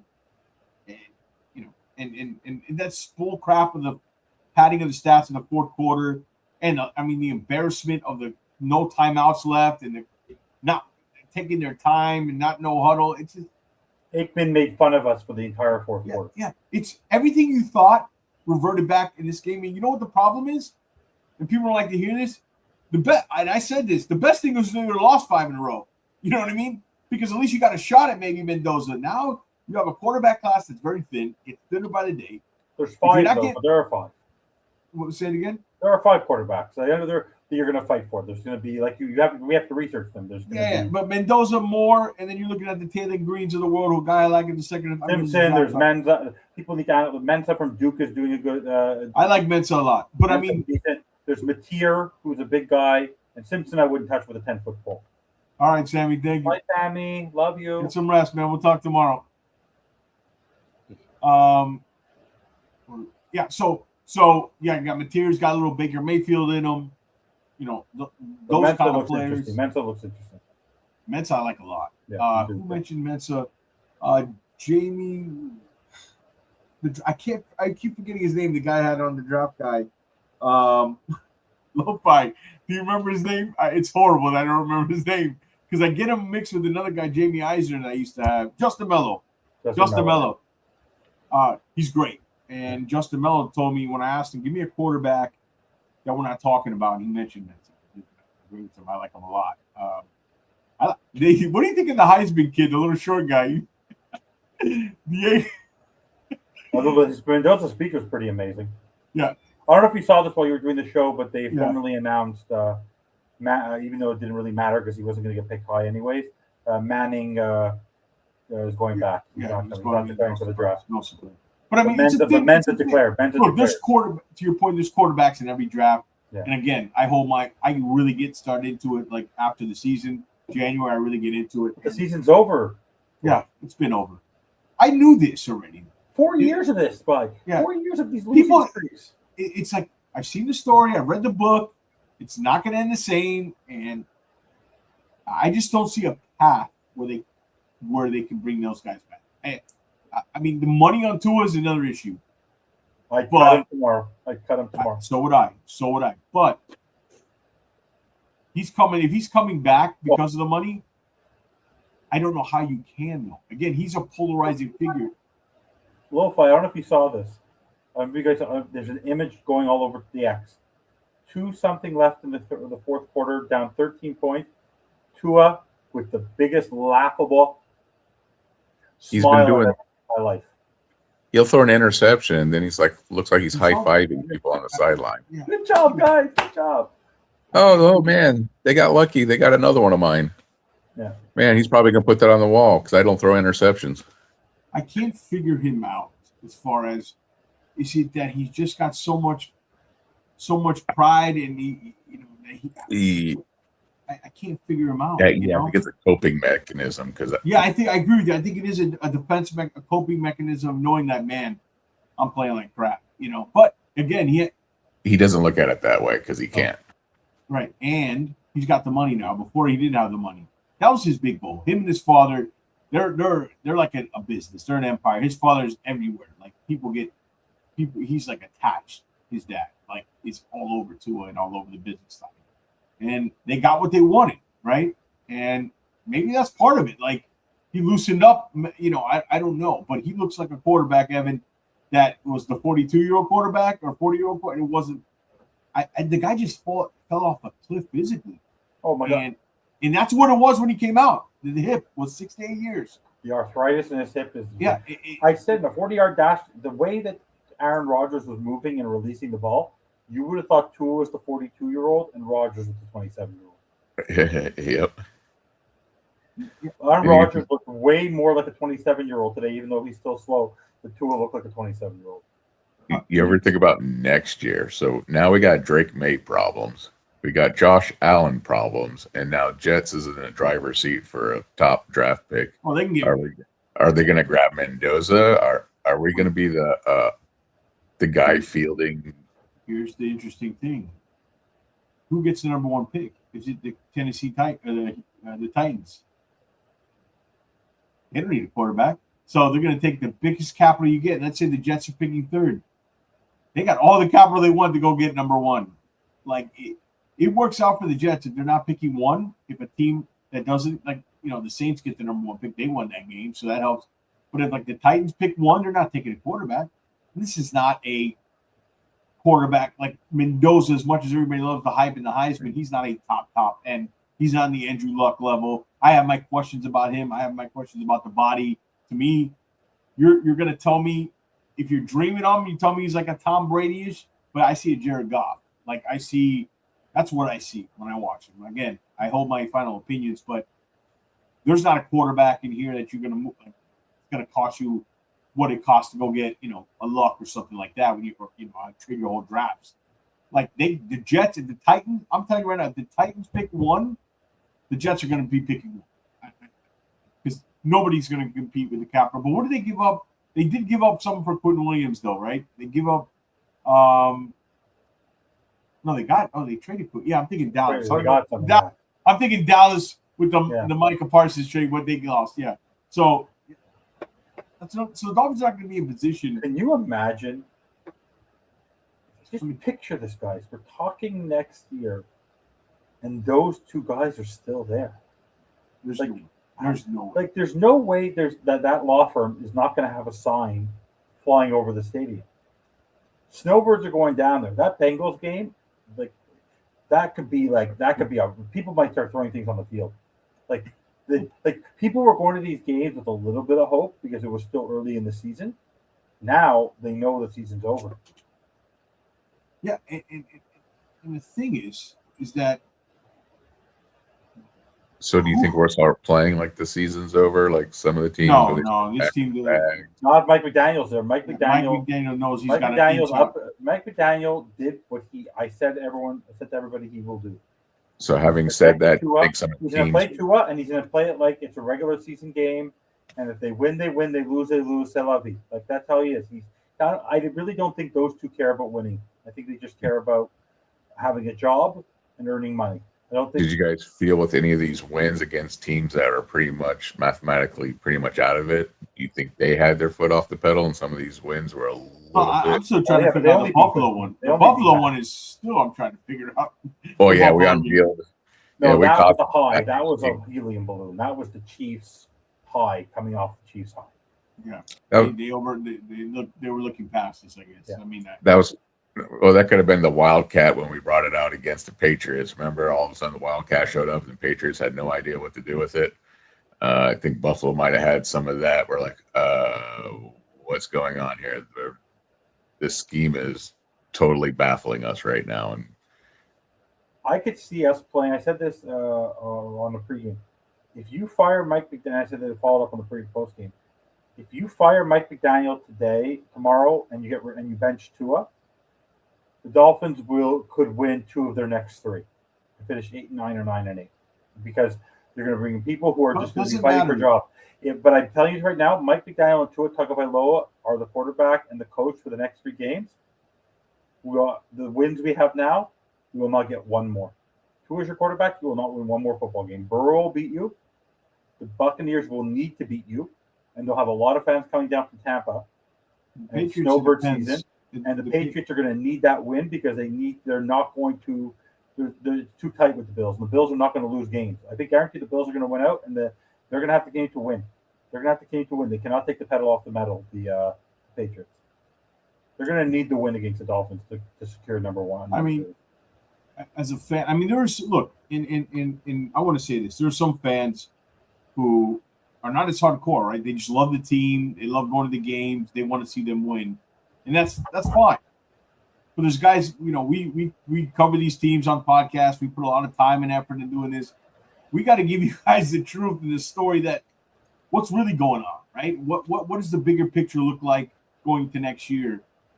What is the best path to get out of this rut we've been in, kind of the merry-go-round we keep going in? It's Groundhog Day over and over again. That's what we're trying to do. That's what I've been trying to do for the last few months, trying to lead you in this direction that, bigger picture wise. And I get the people who just want to win every game and they don't care. But we have standards, right? We want to see this team hold a Lombardi, right? right, Evan? And if we're not just looking, okay, let's win out the buck. Like, to me, if they win 8 or 9 games, either one, it doesn't matter. I'm going to cover the games. We're going to cover this hard. You guys are going to cover it. We're going to cover it. But we understand what the big picture is going to next season. We're not playing for any of that stuff, right? We're playing, we're playing for like, when you're playing fantasy football, the top 4. We're in that other bracket. Right? We want our participation. Yeah, we want our participation award. Like, we're playing. We still play, but we're not playing for nothing, right? And that's what we want to play for. We want to play. You want to play for something. Also, is you want to feel your chance of legitimately, your team has a chance to go out there and win games and compete for it, and that comes with the structure of the organization. That's been the biggest problem, and that's what's got to change. Mr. Ross has got to get the right guy. Who's his guy that I said this earlier? Who's the guy that he trusts to make those decisions? He's got to make one decision. Hire the right guy to run the football and make the rest of the decisions. He still hasn't. And unfortunately, I don't know if this is going to get turned around even until Ross is gone and we run this team. So I'm sure they've already been talking in their back channels. He's probably getting feedback from the NFL. So Ross probably has a general idea of the general interests of these GMs or whatnot, because they're talking behind closed doors or whatnot. So that's going to be interesting. I'll even ask for the stands of this one. We haven't really re-signed any of these guys that outplayed their contracts this year, like Russell Douglas on a 1 year, Jack Jones, pieces that took a half year to get in sync with us. Do you think there's big things coming up and they're just letting the ship let it sail off because there's going to be a bunch of firings? Or is it people like Russell Douglas and Jack Jones saying, yeah, thanks for the offer, but we're going to take and get our money elsewhere? If Mike McDaniel is the head coach of this football team, they're running. I think they're just going to run. They do a change where they bring in a veteran head coach or a veteran leadership, and they were able to establish themselves with another quarterback, even for a year. You could find a way to do it, like whether there's a Burrow option, whether there's who knows, or they're going to go draft someone. But I even saw Russell Douglas. He's playing for the joy of it right now. After the game, Aaron Rodgers was being interviewed by ESPN, and Russell Douglas came up to mid-interview, a Miami Dolphins player, and gave him like a 20-second hug, and they were talking because they played together before. Mm-hmm. And I go to myself, I think I'm in Green Bay. So it's crazy. Like, what? Like, the level of apathy right now of these players, like, there's no sense of winning. Like that was the one thing, George and Lo-Fi, like, players like Russell Douglas and Jack Jones, I think were playing for the next year's contract. Correct. I didn't see one player on that sideline, even Acham, even Waddle. No one on that team looked concerned about losing that football game. We lost. Pray to God. Thank the Lord I get to play this wonderful game. But I understand that. You'd be grateful that you get to play football. You're in the NFL. But you're also there to win football games. And they have no interest in winning football games. Zero. No one on that team cares about winning. They care about playing. They don't care about winning. Well, what did I say? I said, because they're playing for Mike McDaniel. Don't get it twisted. They're comfortable. They like their situation. You know what I mean? They're in elevated positions. And as Gatorman, this is a guy, I think if you're going bridge quarterback, Mac Jones, it depends the system, though. It really does. No Alabama quarterbacks, guys. It depends the system, really, like who's the coach. But, Mac Jones is a guy is interesting. I mean, I thought they should have. He was a guy I thought they'd bring in over Quinn Ewers because he fit perfectly. With. And here's the question. I want to pull up Tua's. Here's Tua. Just a quick on the offensive struggles. I'm curious your take on this little 25-second clip. Let me pull that up. We're talking about Loa.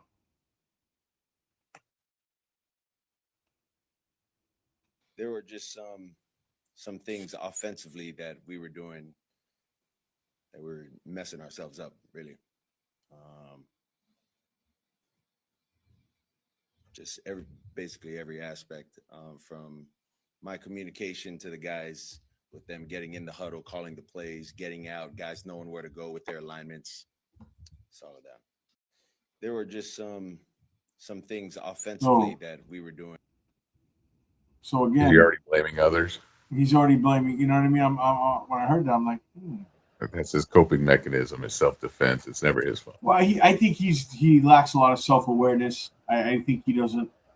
He's one of those guys that, who tells a joke, thinks it's funny, but nobody else finds it funny. He's kind of that type of guy. You know what I mean? From Tua, based on he just doesn't know how to read a room. People call it honesty. I just think it's a lack of social awareness. To be honest. All right, it's 14 games into the year. 12 men on the field. If you see Zeke Biggers, who weighs 320 pounds, running off the field, call a timeout. When you are telling me you're having trouble getting play calls in, you're wasting 5 minutes to get down the field, padding your quarterback stats, you're 14 games into the year. Yeah. Game 1, he had from February to August, the plan for the Indianapolis Colts. Ill-prepared, always unprepared. At the quarterback and a coach lead. Always remember this, guys. Everyone was doing the dance and laughing. And I was already, by the way, when they won 70-20, I still said I had a problem with Mike McDaniel. I had a problem with him the year before. We won 70-20.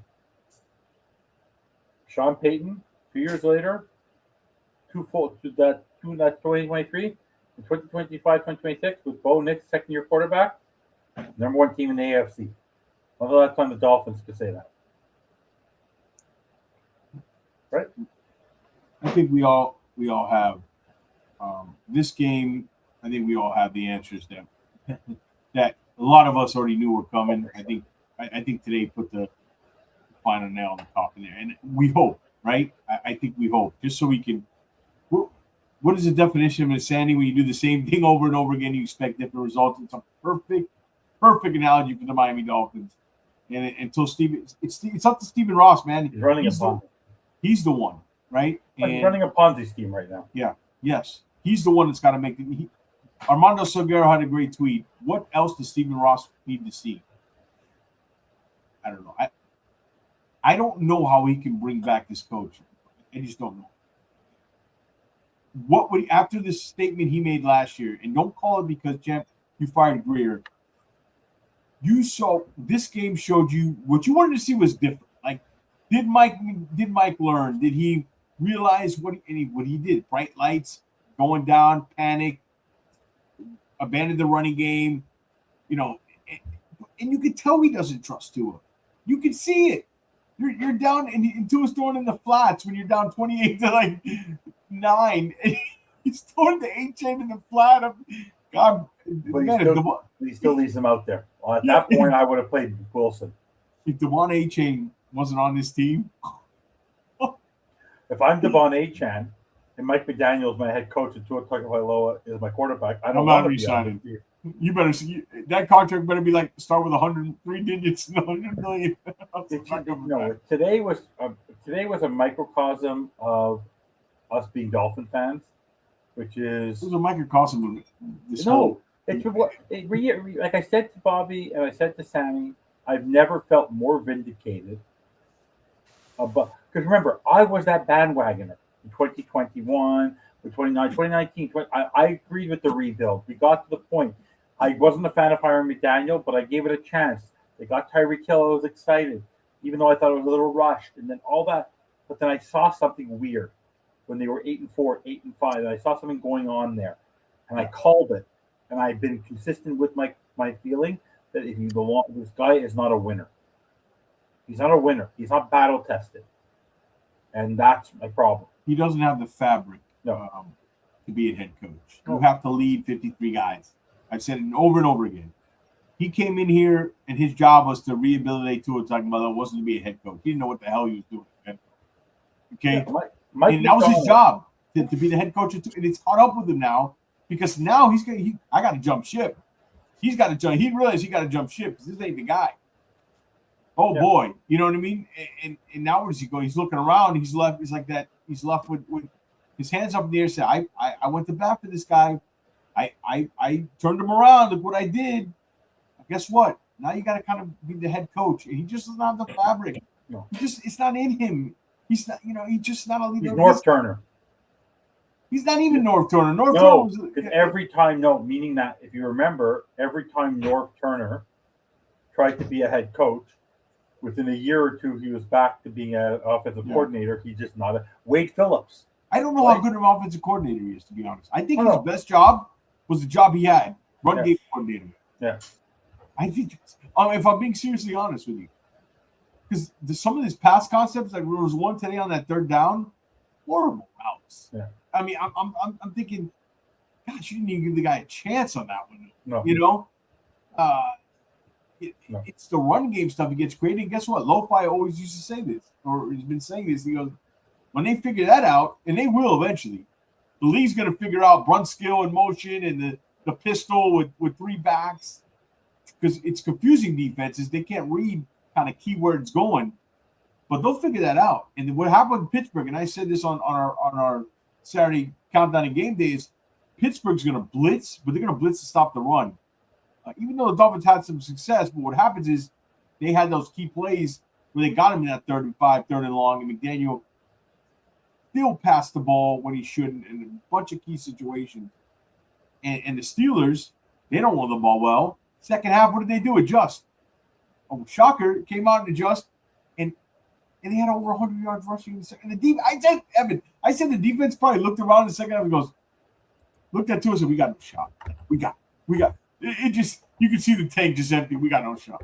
Guys, the great Jason Sarney, who, like me, but I do it on podcasts, so I don't get knocked as much as he does, who had a rough week this week on Twitter, and I support him wholeheartedly. Yeah. Put a great stat out there, and I'm going to give him the credit. I'm sure he brought it up earlier when he was on the show. 27. What 27 is? 27 is the number of points that Mike McDaniel's offense has put together coming out of in the third quarter in 14 games this season. 27. That's less than 2 points a game. It's less than a safety. Yeah. This is the worst adjuster in football. How many times have we heard the garbage of him coming out of the tunnel after the second half, after the first half? And by the way, I said this on our show. 7-3, it was over. I knew it was over. The moment we fell behind, it was over. This was a list because here's how many points have we given up in the third quarter? We haven't looked very good, bro. We haven't looked very good in that side of the ball either. Great point. That's on Weaver too. This game had a list of narratives that needed to be killed, and all of them turned out to be true, and none of them were killed. Yeah. And so, to me, this game was very important. I thought this was I know when you look at the schedule for the rest of the country, Steelers, Dolphins, I thought for the Dolphins, this was a very important game. It was an interesting game because they are on this new 4 game. We're going to see this new identity, run the ball, passing, throwing, running more than passing. Bunch of narratives, and they didn't kill all of them. And I think that might have killed Mike McDaniel. And I think that's the hope. Not, literally, but I mean, that's the hope of Dolphin fans. You got to come to that realization that this thing needs to be rebuilt top to bottom again. And that's the way it works in this league. You get 4 years, it doesn't work out, you got to do it again. Problem is, Mr. Ross is 85? I don't know how many rebuilds he's got left. So he better make that. By the way, New England turned it around 3 years. You draft a quarterback, you get a veteran head coach, you don't need to rebuild. You have the foundation here. Get a guy who knows what he's doing to be your head coach. Get a quarterback you could develop, like Bo Nix is doing it. Even if he has his lumps. Drake May's doing it, even though he has his lumps. Like I said, Tyler Shuck, what I've seen from Tyler Shuck in the last 2 weeks looks very good. Bryce Young is figuring it out with Dave Canales. No, hold on, DSG. No, I didn't fall for the 4 game BS. What I was hoping to see is that Mike learned that this is the way to win, right? And he just reverted back to everything. I could have told you this already. Yeah, I know, but I needed to see. This was his final shot. I wanted him gone a long time ago. You know that. But I've been on that train. But I didn't know. I said, let me see. Let him play. I always said, let me see him play from behind. It's nice and easy to do this when you play with the lead. He just showed what we thought they were. It's for the people who are on the fence. This game should cement it. Guys, he tried to air it out with Tua in one of the coldest games in NFL history in the playoffs. He could. That throw on the interception. Oh my God! He threw that with so much might. I mean, come on, guys. He was our franchise quarterback. We paid him $53 million to throw a ball. Come on. But did you see the mechanics on that throw? Oh, my God. He was throwing off his back foot. That's where it starts with him. That's the problem. And by the way, the problem is the hip that he hurt is the one he has to push off of. Yep. And he can't push. And core is legs and the core, all that comes from velocity, comes from all that. He's all done. To me, I think it's clear. And, it's sad for the guy, though, really. You know what I mean? To be 27 years old and he looks like he's 10 years older. Like he looks like he's 37. Yeah, but here's the problem. Let's be honest. Have we seen a regression like this though? No. That quickly? No. This is unprecedented. It's a fall off the cliff regression. You know what I mean? Yeah, he can't go anywhere. Last year I thought bad year. Maybe if he gets a fresh start, new place, dome stadium, he could do it. Like a Sam Darnold, Daniel Jones. No, the guy can't move. But we like to see progression. This is why we always move the table for Tua all the time. Remember the first cold game where he threw 3 interceptions, and then we went to the Chiefs game, and he laid another duck. But we're seeing progression. He's actually not as bad as the last 2 times he played in this type of weather. So if we just project out 17 more years, we're finally going to have a franchise quarterback. I said I'm done wasting the last 15 years on Tua and Tannehill when we already know the answer. And we knew the answer probably in the total of 5. You know what I mean? And we wasted an extra 10. I'm done doing it. I'm so glad we're past all these Tua excuses on the Tua train. It was unfathomable. Oh, they're still there. They're still there. But the problem is what I like to do on my show is, it's a full moon. I research. I love evaluating players. I love doing all that. Okay. And I'm not doing it because I dislike the kid. I'm sure he's a great kid. He has a wife. He's got a couple kids, so do all the players in the league. And I'm sure he's a good guy. And the bottom line is, I wouldn't be doing it justice to people who subscribe to this channel or follow this show if I didn't tell you the truth. And I don't care if it's what you like to hear or what you don't like to hear. It's we're all real and honest here. That's how I do it. I always do it. I love evaluating. My biggest passion, Evan, is the draft and evaluating players. I love this stuff. But like growing up, it was like Christmas morning in the draft too. They equaled the same thing almost. So I thought that was pretty cool. They kept on referring to that clock and the number of hours I thought that was really cool. By the way, the 2-minute thing. What do you guys think? Even when I feel like people are coming at me about my take, the one thing I have been about my take is that for 4 years I've been consistent about it. I've had a bad feeling for 4 years. This happened. I can't believe a 3-time Super Bowl winner. You know what my brother said to me when we drafted Tua? I'll never forget this. He looked at me. He said, "This thing's gonna end in a disaster." Yeah. I had to believe because I'm a Dolphins fan, right? Oh yeah, of course. We all believe, but no. Plus George sold the Tua fan. By the way, I thought I loved Aikman today because he at least was telling saying everything we were feeling. He was ripping McDaniel. He said it was the worst quarter of play calling and planning he's ever seen. And these are the kind of primetime games, those kind of comments that your owner hears, right? Like it resonates, right? Yeah. These primetime games are the ones that make things happen, make change happen. 28-3, guys. It was 28-3. Yeah, and the rest of the comeback stuff, there was 2 pass. By the way, if he actually had 113 quarterback, he would have scored with 6 minutes left, and it's 28-13 then they get a stop, and they come back down the field again. They make it 28-21. He doesn't know how to manage a quarter. He doesn't know how to manage clocks. No, he doesn't know because your mind's got to be. You hear him talk. It's His mind doesn't work quick enough. Yeah, they posted about this. There's a clip for. I don't know if you can find it. Dove Kleiman posted it. You should find it. It's about 31 seconds of McDaniel talking. The ums were at a new level. Oh, because he's out of answers. No, the jokes are over. The little one-liners. It's not cute anymore. You know what I mean? It's like when you're winning, it's cute. I never thought it was cute at the beginning. I thought, the guy. I thought everything was forced. I always thought Mike's jokes and stuff were never funny. They were all forced. Yeah. Like he was. It was already. He was coming in with it, like trying to get a laugh. It's ironic that they were in those laundry baskets when they beat the Bills because it's time to put these guys in the wash. So I wonder what it sounds like in Tua's headset when McDaniels is calling a play in there. Does it start with a 12-second ? Well, It seems like it because they What do still you have want to trouble. have for dinner when you come over for our sleepover? Like that's what he's saying. Like I'm convinced. But come on, guys. So what do you want for Christmas, too? Yeah, what do you want for Christmas? Like honestly. Like, Okay. By the way, here's the play. 5, 4. Yeah. No, but that's crazy. Like I've never seen a slower sense of urgency than I saw in the fourth quarter today in my life. I've never seen. Like I go, the clock is just ticking. No rush. It's all good. No rush. Well, I think I'm going to end it here. It's late. Thank I love everybody. being with you. So Yeah, I've been. When you're not doing your guys' show, you always. I'm right away. I know. I said to Bobby, I'm going. I'm going to support George. I said to Sammy, you're going back on with George. Go to bed, Sammy. I'll take over for you. Yeah. No. Yeah. I figured Sammy left. Whenever you need Sammy me. jumps Whenever you around. need Yeah. me.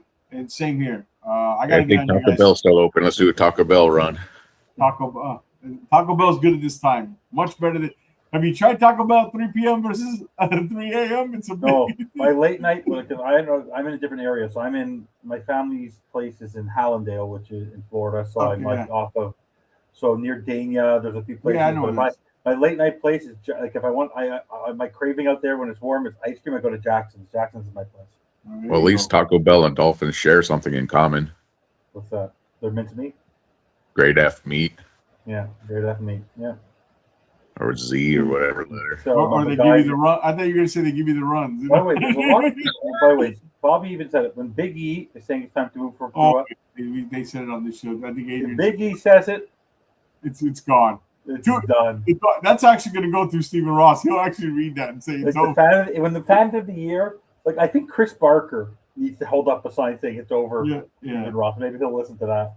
Oh, he's had every game on the road too. Like, but imagine the amount of money people spent on this team, and this is the result. Like your return on Look at your our rooms. Look at our rooms. Look at behind us. Everybody. All of us.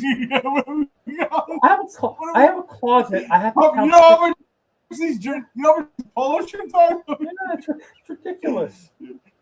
Look at Sarny. You look behind him. He's looking at the Dolphins chair. Well, you know what's funny? We're still going to buy stuff, though.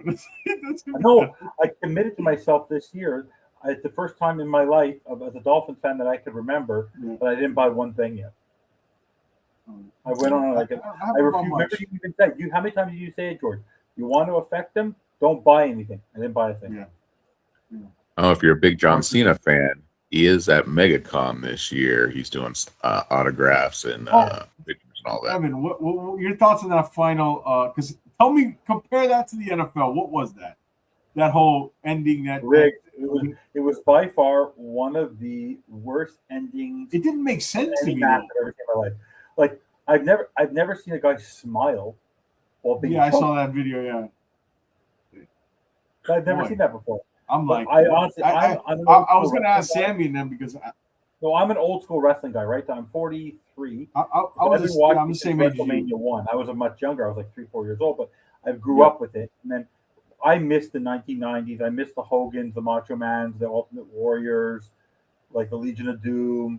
Like I missed that. I was a Sting guy. I love Sting. I love Sting. Oh, but think about it. That's why people were pissed because Sting's last match was way better pulled off by AEW than they pulled off with Cena. Oh, that was way better. All right. Well, 28-15. What are we now? 6-8. We got who we got next? Who's our next opponent? The Cincinnati Bengals. The Bengals. By the Bengals. way, they will be 6-9, which has a different connotation. We will be upside down. Can we get in the top 10 of the draft? Maybe. We'll see. We're going to be talking a lot of draft, unfortunately here. Would you both of you straight up? Would you fire McDaniel tomorrow and let Weaver take over, get an assessment of him for 3 games, and see what yours and Wilson has to say? Would you do that at this point? No, I don't think it makes a difference. I don't want either one of them back. No, I know that. But you mean just get a look, see? Just to have a fresh perspective. Well, look, I'll be happy because it tells me the guaranteed decision I think needs to happen is happening. Because Weaver won't be the head coach next year, and Tua won't be the quarterback. Because if you keep Mike, I said you're not going to get a better general manager candidate than probably Champ Kelly because he's well respected in the league. He's kind of a middle tier kind of I wouldn't want shout out to David. You guys need a clean house. But yeah, Agreed, man. Yeah, but if I'm Champ Kelly, Are you a Steelers fan, David? Is that's what I'm assuming? Lo-fi guys, would you think? Why would Champ Kelly want the job? Well, because he's not getting a with job Mike anymore. McDaniel as his head coach, because that's like a lame duck thing. He's like Dennis Hickey. That's lame ducks territory. But who else is going to give Champ Kelly that shot? I don't think he's getting that shot. So he's got. I don't want to tie myself to that. I don't want to tie myself to that horse. Look what happened to McDaniel. Yeah, I agree. Yeah, David. Dolphins are your number 2. Steelers are your number 1. So this is a fun game for you, man. Congrats on the win, man. It's you took it to us, David, and thank you for joining us this late night, man. We've been on 2 hours and 10 minutes. I appreciate everybody. On the 22nd, we got the book giveaway. We're giving away Armando's book, Dave Hyde's book. Make sure you're a subscriber. Make sure you like and comment all that good stuff on the video. I appreciate you guys staying with us. I appreciate Frank the Tank for joining us. We had Lou and Ash from the stadium, Sammy, of course, Adrian, Jason Sarney came in for a few, and then Lo-Fi and Evan. Thank you guys so much for hopping on after and showing the support. I appreciate it. I appreciate everything in support. We support each other. These, we're in this together. And again, could you imagine how we would all be if we didn't have this network? Could you imagine if this was like the Dolphins the last 4 years with no technology, no communication? We'd all be alcoholics, drug addicts. Who knows what we would do? I'd have more TVs broken, Oh my god. Temper tantrums we'd be having. Oh my god, we'd be like 5. Yeah, and again, we could be negative short term, but look, we're gonna cover. I want to make it clear. I'm gonna put the same energy covering the next game versus the Cincinnati Bengals, the next one after that, to give you guys. I owe it to the listeners of this show. I would never,